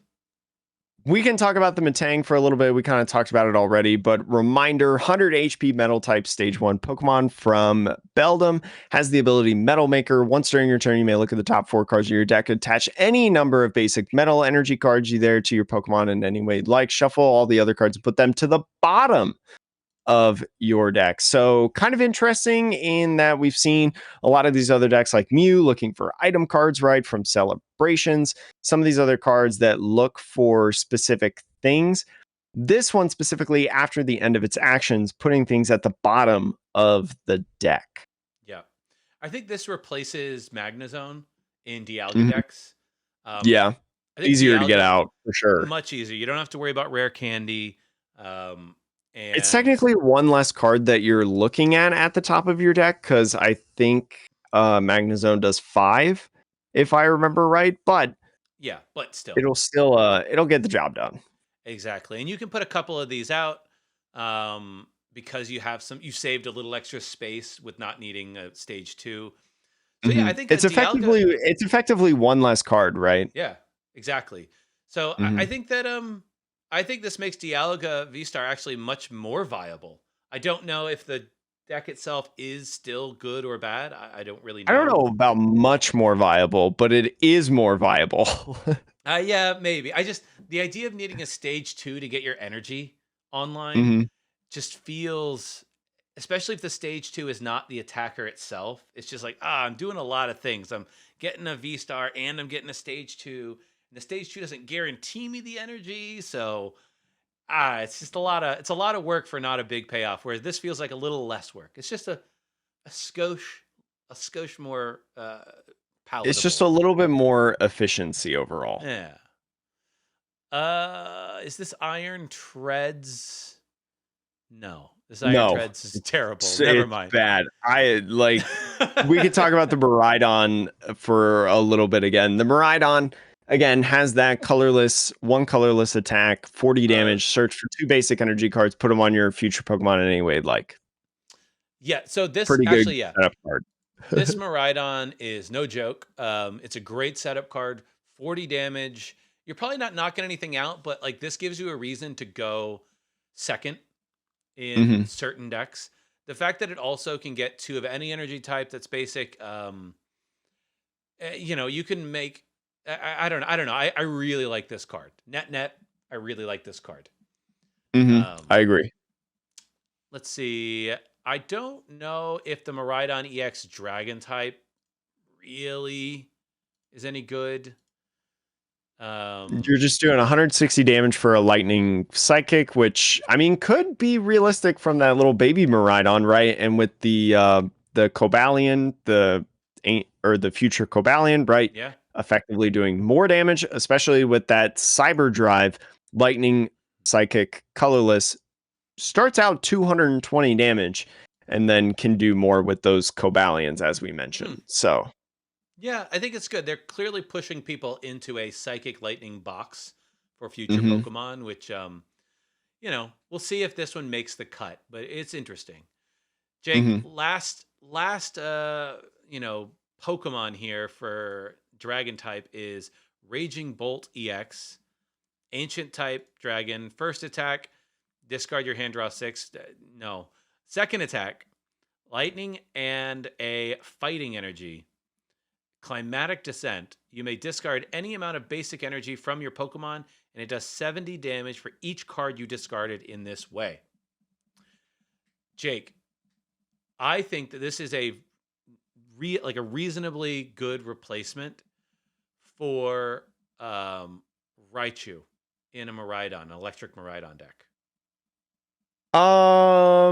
Does electric generator go to only electric Pokemon? Oh, I don't know. Maybe. But I'm less worried about powering this up. Yeah, it's only lightning Pokemon. Yeah, I'm less worried about powering this one up because it's still just 2 energy. I think that there are cards that can manage it for you, you know? Mhm.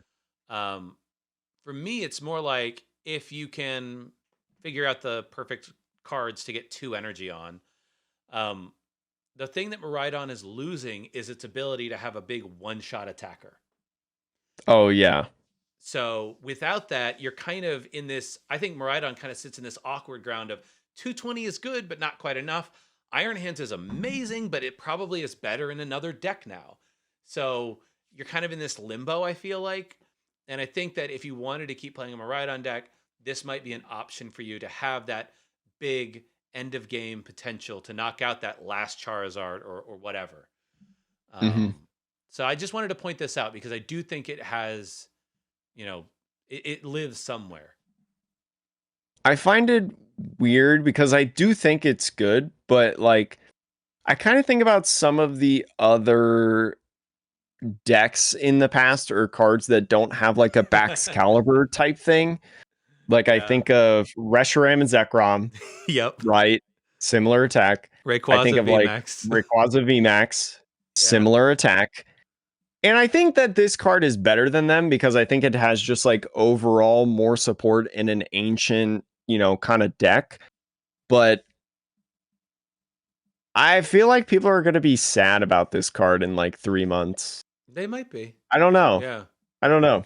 I That might be a hot take, I don't know. I think if Professor Sada's Vitality, I think that's another card where if you built an ancient box around this, you throw an ancient booster capsule on this, Jake, that's a 300 HP basic Pokemon. That's Wailord. Mhm. We're looking at a Yeah. friggin' Wailord right now. So with that booster capsule. So I I don't know. Somebody might find a way to break this card, make it really consistent to do a decent amount, or like find a deck that it really sits well in. So, but you might be right. It Mhm. may be just this generation's version of Rayquaza VMAX or Reshiram and Charizard. So, Yeah, I agree. Jake, colorless Pokemon.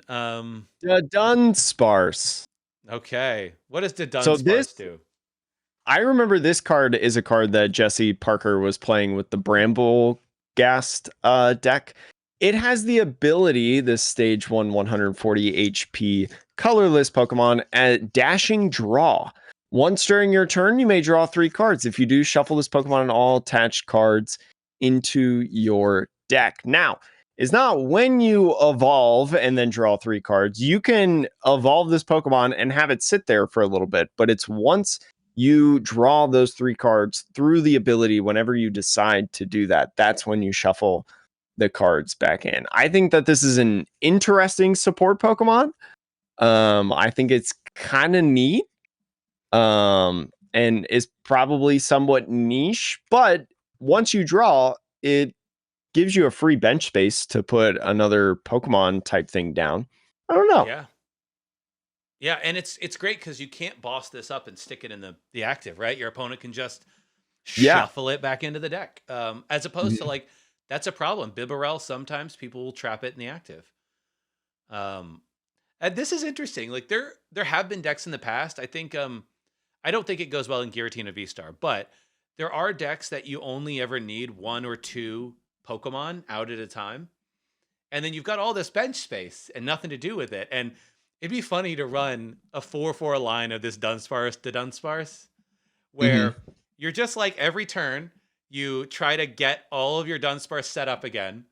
and then you evolve them all, and then like you one at a time, draw three, shuffle, draw three, shuffle, and then you probably draw back into some of those Dudunsparces. So like if you could draw 12 extra cards a turn without having to get rid of anything, that's pretty crazy. I Um think going into normal type Pokemon, I think Pokemon has done Skitty dirty in this one. We see Skitty. I make note of this: 60 HP. Call for family, searching for one Pokemon, and then for two colorless, does 20 damage. Scroll down two more cards. You see Chatot with 70 HP, one higher or 10 HP higher. For one colorless can do 20 damage, and then has a colorless attack that searches for three basic Pokemon and puts them on their bench. So what? This is just a strictly, I mean, it doesn't evolve into Delcatty, but like this is so much better. Rip Skitty fans, don't play Oh, Skitty when you can just play Chatot instead. I just want to I don't think really. I think the next one that we should talk about is Chinchino, but I just okay. wanted to point that out. I thought it was really funny. Let's talk about. We actually did talk about Chinchino a few weeks ago when we looked at Japanese lists, but Mhm. this Chinchino is the real deal. It is the card that I think makes Lugia a proper deck again. For two colorless energy, use special roll 70 times. 70 damage for each special energy card attached to this Pokemon. So if you have two Archeops out, in one turn, you can put four from the Archeops and then one from hand, and you're doing 350 damage. Yep, you're one-shotting anything in format. It is wild. You don't even have to play double turbo or whatever, like, and you don't have to reduce your damage. It doesn't matter how much energy, it's how many energy cards. So just Mhm. play the special energy that give you whatever effect that you want the most. Gift energy. I don't Mhm. know what's still in format, but whatever the good ones that are in format still. Um, this card's really good. I think it's also really good. But Yeah. it's specific to like just Lugia. Yes. Yeah. I think It's outside of not good in Lugia, anything else. no, no, because you Or just just what I say is it's really good paired up with Archeops. That's what I should say. yeah. I guess if you somehow play an Archeops no Lugia deck, this will also go great. But Yes. Yeah. um, yeah, this is dope. This is dope. Um, I think that's it for Pokemon, Jake. I don't think there's any other Pokemon here that I think were worth talking about.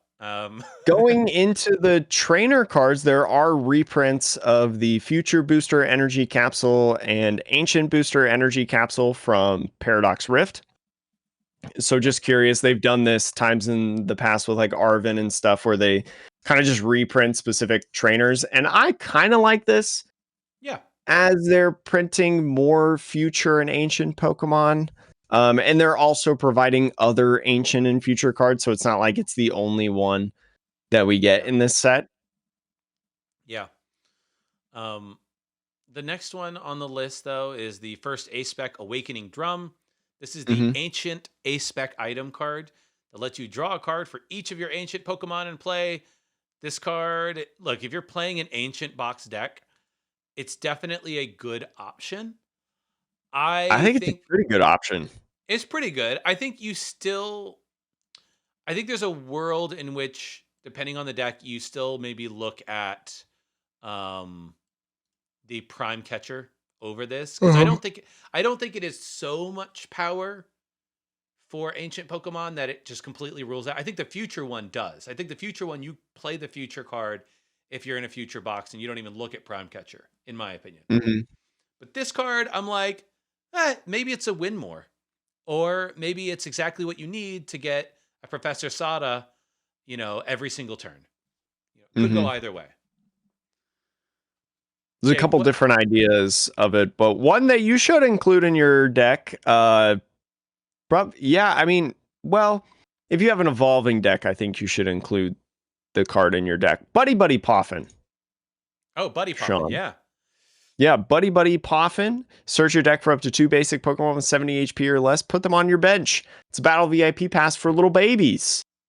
Yeah. So can't play it with your big basics, but if you have like a Charizard EX deck or Gardevoir deck or whatever, you can use it to get those little guys on the field to help you set up. And you can use them at any time as well. Jake, I'm going to point out a card that we skipped over because I actually think this card is Battle VIP Pass level good. Yep. Boxed order. No. I will tell you why I think it is that good. Search your deck for 2 item cards, reveal them, put them into your hand, shuffle. Your turn ends. Now, I understand that you have to reveal what you've gotten to your opponent, and your turn then ends. But if you're going first and you can't play a supporter, but if you're playing an evolving deck, you can go get an Ultra Ball and a rare candy. You can go get 2 rare candies. You can get an Ace Spec and a rare candy. Like, the fact that you can't play a supporter, but you can guarantee it, and like, what's your opponent going to do? Like, your opponent, Judge, Iono, they could, but if it's they turn will. one, if They it's turn, will. Jake, if it's turn one, how often do you on turn one say to yourself, the supporter I want to play is Iono or Judge? If my opponent plays a boxed order, a lot. Maybe. 100%. I 100%. I mean, look, Not 100%, more like 85 to I 75, I think. But like, I don't I know. I mean, I think there's real value because you know what you do in that case, then Jake, you tell your opponent, I'm telling you what I'm putting in my hand. You will need to make a suboptimal play for you in order to get rid of my card advantage. And counterpoint, okay, why why would an Iono potentially be a suboptimal play for me if it's at the beginning of the game and I can also draw 6 cards to help my setup on my turn? I mean, think about like I don't know. I'm thinking about the decks that are in format. That what do they want to do on turn one, going second? Lost box decks want Colress. If you don't Colress Mhm. turn one, you're already behind. If you're playing an ancient box deck, you want to play Professor Sada's Vitality. You want to accelerate energy and start attacking turn one, right? Mhm. Outside of that, you might be playing a turbo deck where the card that you would prefer to play is Professor's Research. Or maybe you're playing a deck that really wants a specific card like Forest Sealstone, so you'll play Arvin. I think that Iono, because it is not entirely random, but kind of random, like you're not guaranteeing yourself anything. You're not guaranteeing that you can attack. You're not setting yourself up for the rest of the game. I personally think Iono and Judge, they're not bad cards by any means. Like if that's all the supporter you have in hand, you're going to be happy to see an Iono turn one, regardless. But if you have options for your Luminion, and you're like, well, I can advance my board state, or I could disrupt my opponent, but not necessarily guarantee that I will be able to do what I want to do, even. And I'm like, I don't know. Maybe I'm out of pocket here. I'm willing to stand on that and also admit that it's like, but I think there might be something here to set up decks to be like, I'll play 3 copies of this card, maybe 4, because like What was the later in the game you what could just was the discard them. basket? There was a Pokemon picnic basket? No, it wasn't that. There's a recent Pokemon card that is like grab a card or whatever or 2 cards, not even specifies, and then end your turn and nobody's played it. Was I'm it an gonna try to find out what card this maybe? is. Was I'm it an pretty sure it's item an item card or a card. supporter? Because I've seen some. I don't know. I think I it's an feel item like card. yeah. I just feel like there's something here. I don't know. That's just a guess. I don't think there's anything there. No, you think this is nothing? I'm a hater. I'm a certified hater of this card. I don't know. I saw Battle VIP Pass, Jake, and I know that you get to play the Pokemon immediately with Battle VIP, but I just thought Mhm. to myself, when that card came out, everybody had the same response, which was this card is trash. Why would you play this? And then it became a $5 card that almost every deck had 4 copies of. And I'm like, and you can only use it turn 1. So for boxed order, I'm like, maybe you use, I don't know. I don't think you probably don't do it if you're going second. So I don't know. There's a world. That's all I'm saying, Jake. We can move on. Hmm. I can't figure out what card it is, but I'm pretty sure there's a card in recent memory that's in standard that's like grab either a card, any card, or two cards and put them in your hand and your turn. But anyways, going into the actual supporters, Cryptomaniac's code breaking. Search your deck for two cards, shuffle your deck, and put those cards on top of it in any order. This is a future supporter card. You kind of keyed into it earlier, but it could look nice in some decks with restacking your deck in Yep. some way. So, Iron Thorns. mhm. Outside of that, though, if there's two cards you really need, and since you can get any cards, you could play this and then Bibarel, play this and the Dunsparce, play Yeah. this, anything that lets you just draw those couple cards off your deck. Um, I think it's pretty decent in those because it turns the card into a greens exploration Yeah. without any sort of weird requirements for your deck building. The only So other requirement is that you need another Pokemon to draw those cards. right, yeah, no big deal. It's fine, but Mhm. I think it's an interesting supporter. I'll be interested to see how many people play around with this, or if the supporters we have today just give you too much more value in other ways. But I'm not sure. Um, Airy, Airy. I don't know. I think it's This card. airy. This card is a supporter. Your opponent reveals their hand. Choose two item cards you find there, and discard them. This is every disruption and stall and mill players, control players best friend. This card is going to Mhm. see, it does specify item cards, so there Switches. is, yeah, you Any can get, sort of switch card out the yep, window. yep. So it is limiting though, like the item thing, but I think that's a totally fair restriction, because anything Mhm. other than that, and it would just be a completely broken card. They would have to ban it. So I think we'll see how much of a menace this card becomes. It's going to be cool. I've seen some people talk about how like the format would be way different if this card didn't exist. So I think it's going to be an impactful card overall. Okay. Jake, what is this ancient supporter I'm looking at? This is what you're going to play with the Great Tusk, the mill deck that I talked about earlier. Look at the top 6 cards of your deck and put 2 of them in your hand. Discard the other cards. This is a draw engine like Hapu, Yep. right? That we saw back in the late Sun and Moon era. Unified Minds, I think it was printed. So yeah, you play this in Professor Sada's Vitality, right? Draw a bunch of cards, get some setup, get the double turbos, the energies, the tool cards, whatever that you need to be able to survive and continuously attack. And yeah, Yeah. I mean, there is probably reason to believe, because I know Hapu was played in a couple decks just really as a one of, but there's reason to believe that because this is, I mean, a draw 6 effectively. Look at Yeah. the top 6 and grab 2 cards and you're discarding the rest, right? Colress says like put them in the lost zone, right? Never to be seen again. Um, I don't know. Maybe this card sees a little bit of play across the format in general, but is most impactful in the Great Tusk deck. Yeah, I agree. I think this card is pretty good. Yeah, you're right. It might replace Colress in decks that don't Mm-hmm. want to lost zone things and are willing to give up one of those cards for that effect. Totally Mm-hmm. fair. Because I mean, you can always recover stuff from the discard pile from the most part in some form or fashion, but once it's in the lost zone, it's out. Yeah. I mean, the fact that people are willing to risk Pokestops, their opponent, Yeah, exactly. playing their opponent's Pokestop, like this is better than that. So, Yeah. um, the next card is a Stadium Full Metal Lab. All of your metal Pokemon take 30 less damage from your opponent's Pokemon's attacks. Um, Boy, howdy. Moving on to hand trimmer. I will say, expanded, if it ever comes back, is going to be absolutely insane. No, with Lucario Melmetal, if that deck. Anyways, hand No, trimmer. you just play Chaotic Swell. Yeah, you're right. You're right.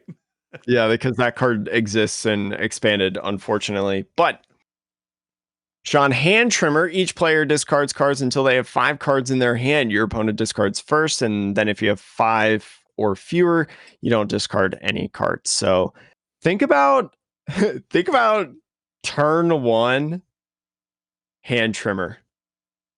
Yeah. You're going first.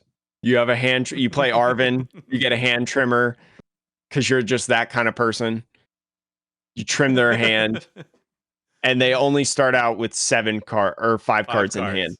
That's Yeah, rude. That's just that's so funny. it's not as bad as Marshadow, but it is a little rude. Yeah, I they mean, you they kind of learned a lot from Marshadow.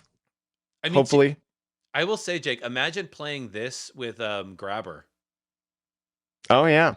So like your opponent only puts one Pokemon face down. They start the game like most people do. And then you hand trimmer them, and they're like, "Oh, that's annoying, but I need another Pokemon," so they keep that Pokemon. Then you play the grabber. You put the Pokemon on the bottom. Do you play for the short window of Mew VMAX still in format? Do you It play this? There is no window. I mean, there might be a window on PTCG Live, but this Yeah, becomes legal. like When this becomes legal, though, the rotation happens simultaneously. well, I think it'd be cool to play this deck in Mew VMAX in general. Not I even mean, because of the grabber, but because you can discard cards that you don't need or have no other way to discard, yeah. I don't know. and then draw off Genesect. This is definitely interesting. Cool card. Yeah, it's a very, very interesting card. Hmm. Uh, okay, then we have Heavy Baton, which is the card I talked about earlier. If your Pokemon has exactly 4 retreat cost and it's knocked out by damage from an attack, so a lot of ifs, you can move 3 basic energy cards from that Pokemon to your benched Pokemon. So it's like a super EXP share for 4 energy, 4 retreat cost Pokemon, which is like, Hmm. I think it's dope. Most super heavy retreat cost Pokemon tend to have energy intensive attacks. So I just don't know of any 4 retreat cost Pokemon that are particularly great. Is It'll be something. Yeah. Is Iron Hands EX 4 retreat cost? Yes. Oh God, So that I no! think in like the Iron Hands deck, like the Oh Future no! Box Iron Hands deck, or not Future Box, but like Yeah, the Future Box. Cobalion Iron Hands, that's just how you chain. But I mean, it's one lost vacuum away from your game plan just being ruined entirely. You're absolutely So right, Jake. So play Lost it's Vacuum, kind of a kids. double-edged sword. Yeah. Um, Jake, what are these next ace specs? I'll let you go through all 3. The next ace specs are Hero's Cape. This Pokemon this card is attached to gets 100 plus HP tool card. So very, very good. I have seen, especially for like a Bramble Gas type deck, right? Where you Oh just my want a God. ton of HP, right? With the Hero's Cape, I think you can get max out like 450 HP That's on that guy. correct. So That's crazy. that's so funny, in my opinion. So find out a way to cycle those tool cards. Master Ball. We talked about Master Ball. We called Master Ball coming back. Search your deck for a Pokemon, reveal it, put it in your hand, then shuffle your deck. Very, very cool. Yep. In my opinion. Maximum Belt is a tool card. Attacks used by the Pokemon this card is attached to do 50 more damage to your opponent's active Pokemon EX. So it's like a choice band, but more damage specifically for EX Pokemon. And reminder, with your A-Spec cards, you can only play one A-Spec card in your deck. One copy, one A-Spec overall Jake, in your deck. So yeah, I've I figured out how Giratina V-Star is still the most oppressive deck in the format. because I'm it not plays Maximum Belt. Yeah, you do 280 plus maximum belt. That's 330, Oh, right? you knock out a Charizard. Yep. And then attack number 2 will let me use my V-Star power. Mm-hmm. Attack number 3, oh, who's that? Iron Leaves. Yeah. Oh, No! yeah. Actually, yeah, you're kind of right. If you have ways to like get this pretty easily or like find it, yeah, on the Arvin. right turn, this is pretty good. Yeah. Well, I Oh. mean, it's hard to play Arvin in Lost Box decks, I feel like. Yeah, you're right. You're right. So you'd have But to have you some. draw so much that you could probably find this more often than not. Yeah. Hmm. Oh gosh. Okay. Well, Morty's conviction. You can only use it if you discard a card from your hand, but you draw a card for each of your opponent's bench. So I would say, 70% of the time, this is a discard 1, draw 5. Pretty Mhm. good. Pretty good. I don't know if It'll be it'll see alright. play. Um, it's one of those weird cards that like Erica's Hospitality, was that the card that drew cards based on, or was it just Erica? There was a card Oh, that it did was it. like if you Erica's Hospitality. Oh man, I know what card you're talking about. I think it's like I think it was like if you have X amount or less cards in hand, you could use it, and then it was Yeah. like draw based on bench Pokemon or I, whatever. that card didn't see a ton of play, so I wonder about this one too, but we'll see. It's interesting. I do think it's kind of better than the shuffle draw stuff that we've seen from Yes. like Bruno and Cynthia's Ambition, I think it's called. Yep. Um to where it's like you can draw up to in the hand, where this is like you're drawing a max 5, but if you have 10 cards in hand, right, you can still draw with this card and you're minusing your deck instead of like Bruno, where like really you maybe only be minusing 4 by shuffling back in your deck and then drawing 8, if you had 4 cards prior. Yeah. No, that's why I'm like, this could see some play, especially cards that Hmm. want to put cards in the discard, right? I'm specifically thinking about, I don't know, maybe this is a pretty good supporter in Gardevoir, where you Hmm. want to discard an energy and now you get to draw 5. So, but the next one I'll talk about is Perilous Jungle. It's another stadium. And during Pokemon Checkup, you put 2 more damage counters on each poisoned Pokemon, except Darkness Pokemon. Um, I think this is interesting because now you can stack damage between Hisui and Sneasler, poison, and this. I think you. How much damage would you put? 5 damage counters then? Yes. Yeah, So like I I don't think know.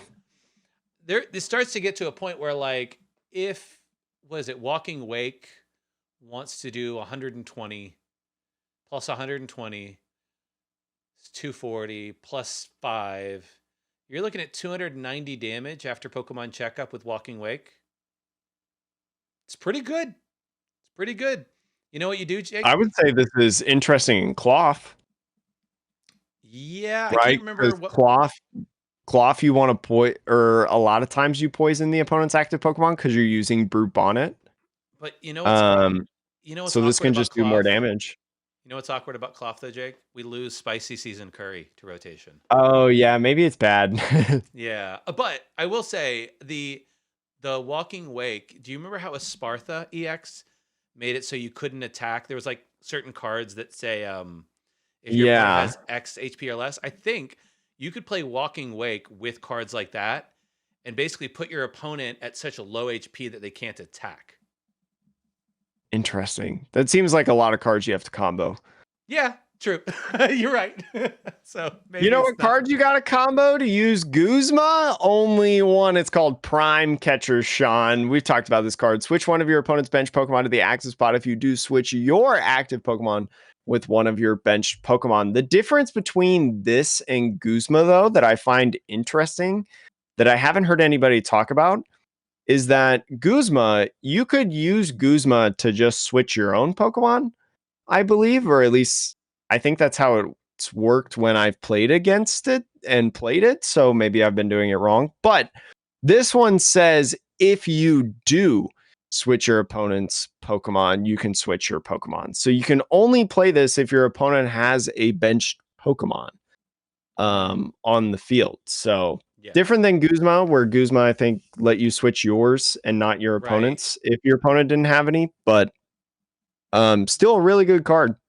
Yes, I think you're right. Yeah, you won't be able to play this if your opponent only has one Pokemon to use as a switch Hmm. effect. You're absolutely right. Whereas Guzma, you could do that.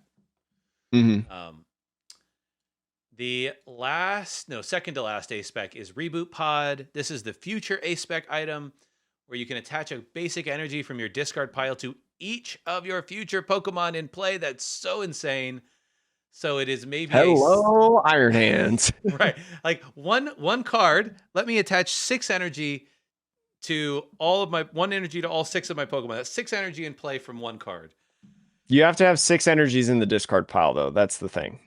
Yeah, that's true, but Boy howdy. The potential of this card, and you probably combo this with energy switches.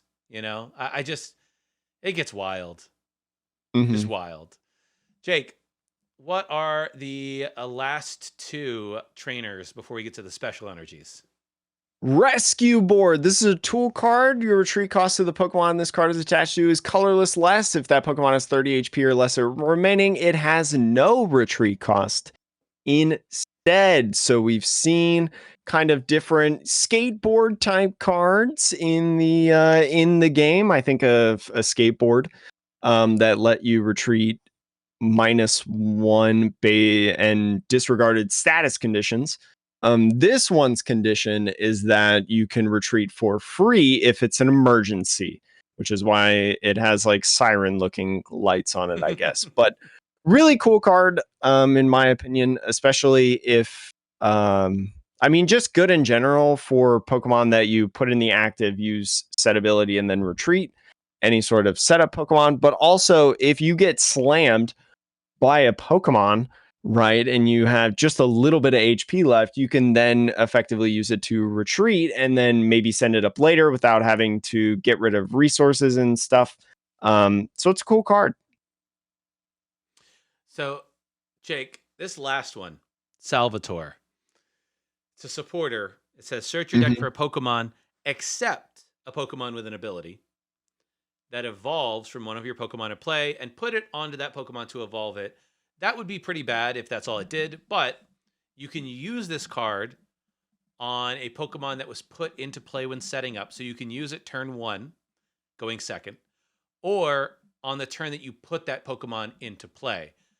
Now, the not being able to get a Pokemon with an ability is interesting, but It's worse Wally, but yeah, it's interesting in the fact that like they were like, we like Wally, we unbanned Wally in expanded, but Wally is still maybe too good for standard. What can we do? And they're like, let's make this guy. yeah. It feels like it's kind of like a better boost shake for certain decks.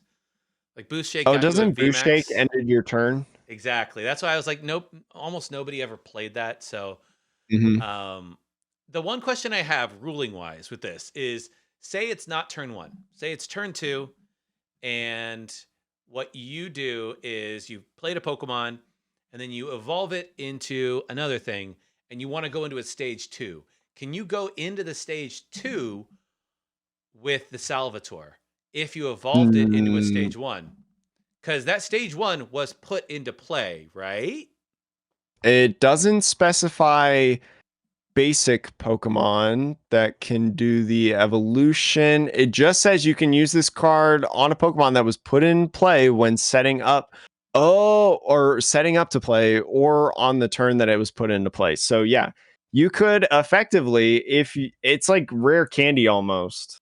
It's like a rare candy that searches your deck for the stage two. Yeah, It's that's I what that reminds me of.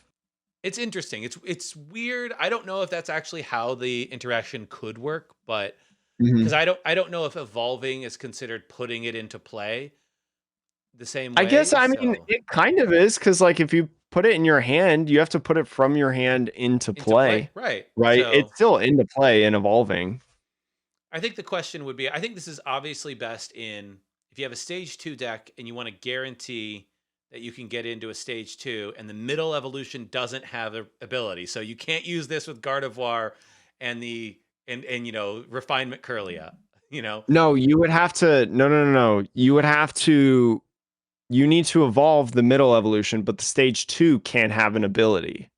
Or but I'm saying up on turn one, you play your Ralts down. Oh, okay. Yeah, yeah, yeah. Yeah. I see what you You mean. Never mind. Never mind. you could go get bad Curlia, a non-ability Hmm. Curlia. So like, maybe that's a Right, reason it's to play that. Mirage Step. Yeah. It's good Well, as a Mirage one of. Step Mirage Step rotates. Oh, never mind. Bad. It's all so bad, Jake. Never No, I mind. mean point being like I think this card might see a little bit of play, but we'll It's see. niche. Jake, last two energy cards. I'll start with the mist energy and then you can finish off with that last A spec. Hmm. Mist Energy is dope. It is a colorless special energy, and it prevents all effects of attacks from your opponent's Pokemon done to this Pokemon the card is attached to. So effects of attacks would be obviously Sableye, but also Roaring Moon knocking you out, or Mhm. Giratina V-Star knocking you out, you know, or Shiftry shuffling you into the deck, because those are all effects of attacks. Mhm.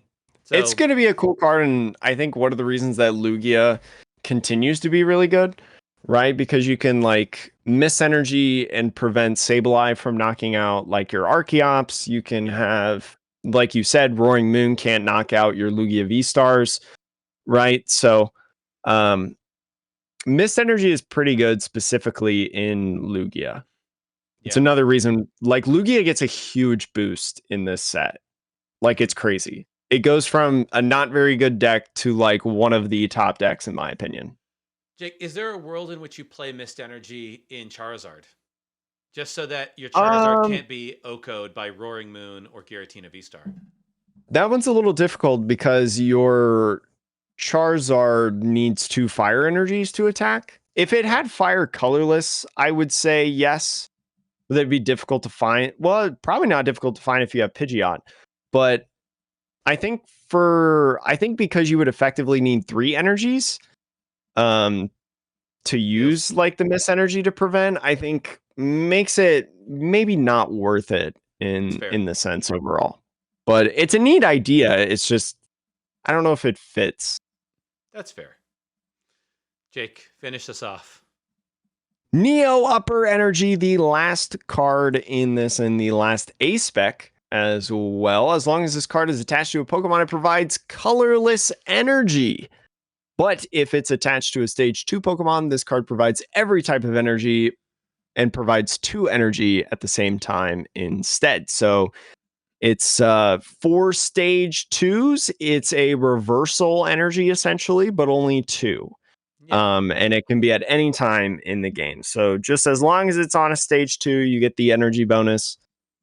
Anything else is just 1. yeah. I don't really know where this card goes. It goes in a Honestly. stage 2 deck, that's for Well, sure. yeah, you right. Yeah, I You mean, right, Jake. yeah, You right. there you go. There you go. There's the answer to your question. I love this. But yeah, this has been a very, very long episode. But I think it was good that we got it all in one on this one. Mhm. So I don't know. Overall, I think the set has some really interesting archetypes. I'll be interested to see how the format changes, because I don't know. It doesn't feel like a post rotation set in the way that some sets do.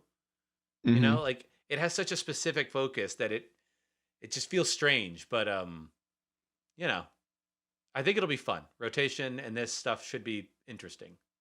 I think it'll be fun, especially at the beginning. Like, it's just going to be refreshing. Yeah. It's just going to be like, wow, new format. We have brand new cards on top of it. It's going to be fun to start at least. I'm excited to play Bramblegast. Yes. I'll try to build Bramble- a Reuniclus deck. Reuniclus. There we go. I I'll need try. who was it? Matthew Verde was their last name. The person that brought all the jumbo cards Mhm. to the tournament. They need to bring a 60 card deck with 60 Pokemon. One of for them is for for the Reuniclus. Reuniclus line. Yeah, Well, you that's need their next energy. gimmick.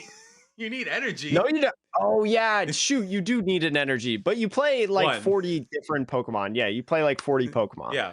Yeah. You know, to Ev- yeah, that's what we need. That's the real hero in this world. Oh man. All right. Sign us out, Jake.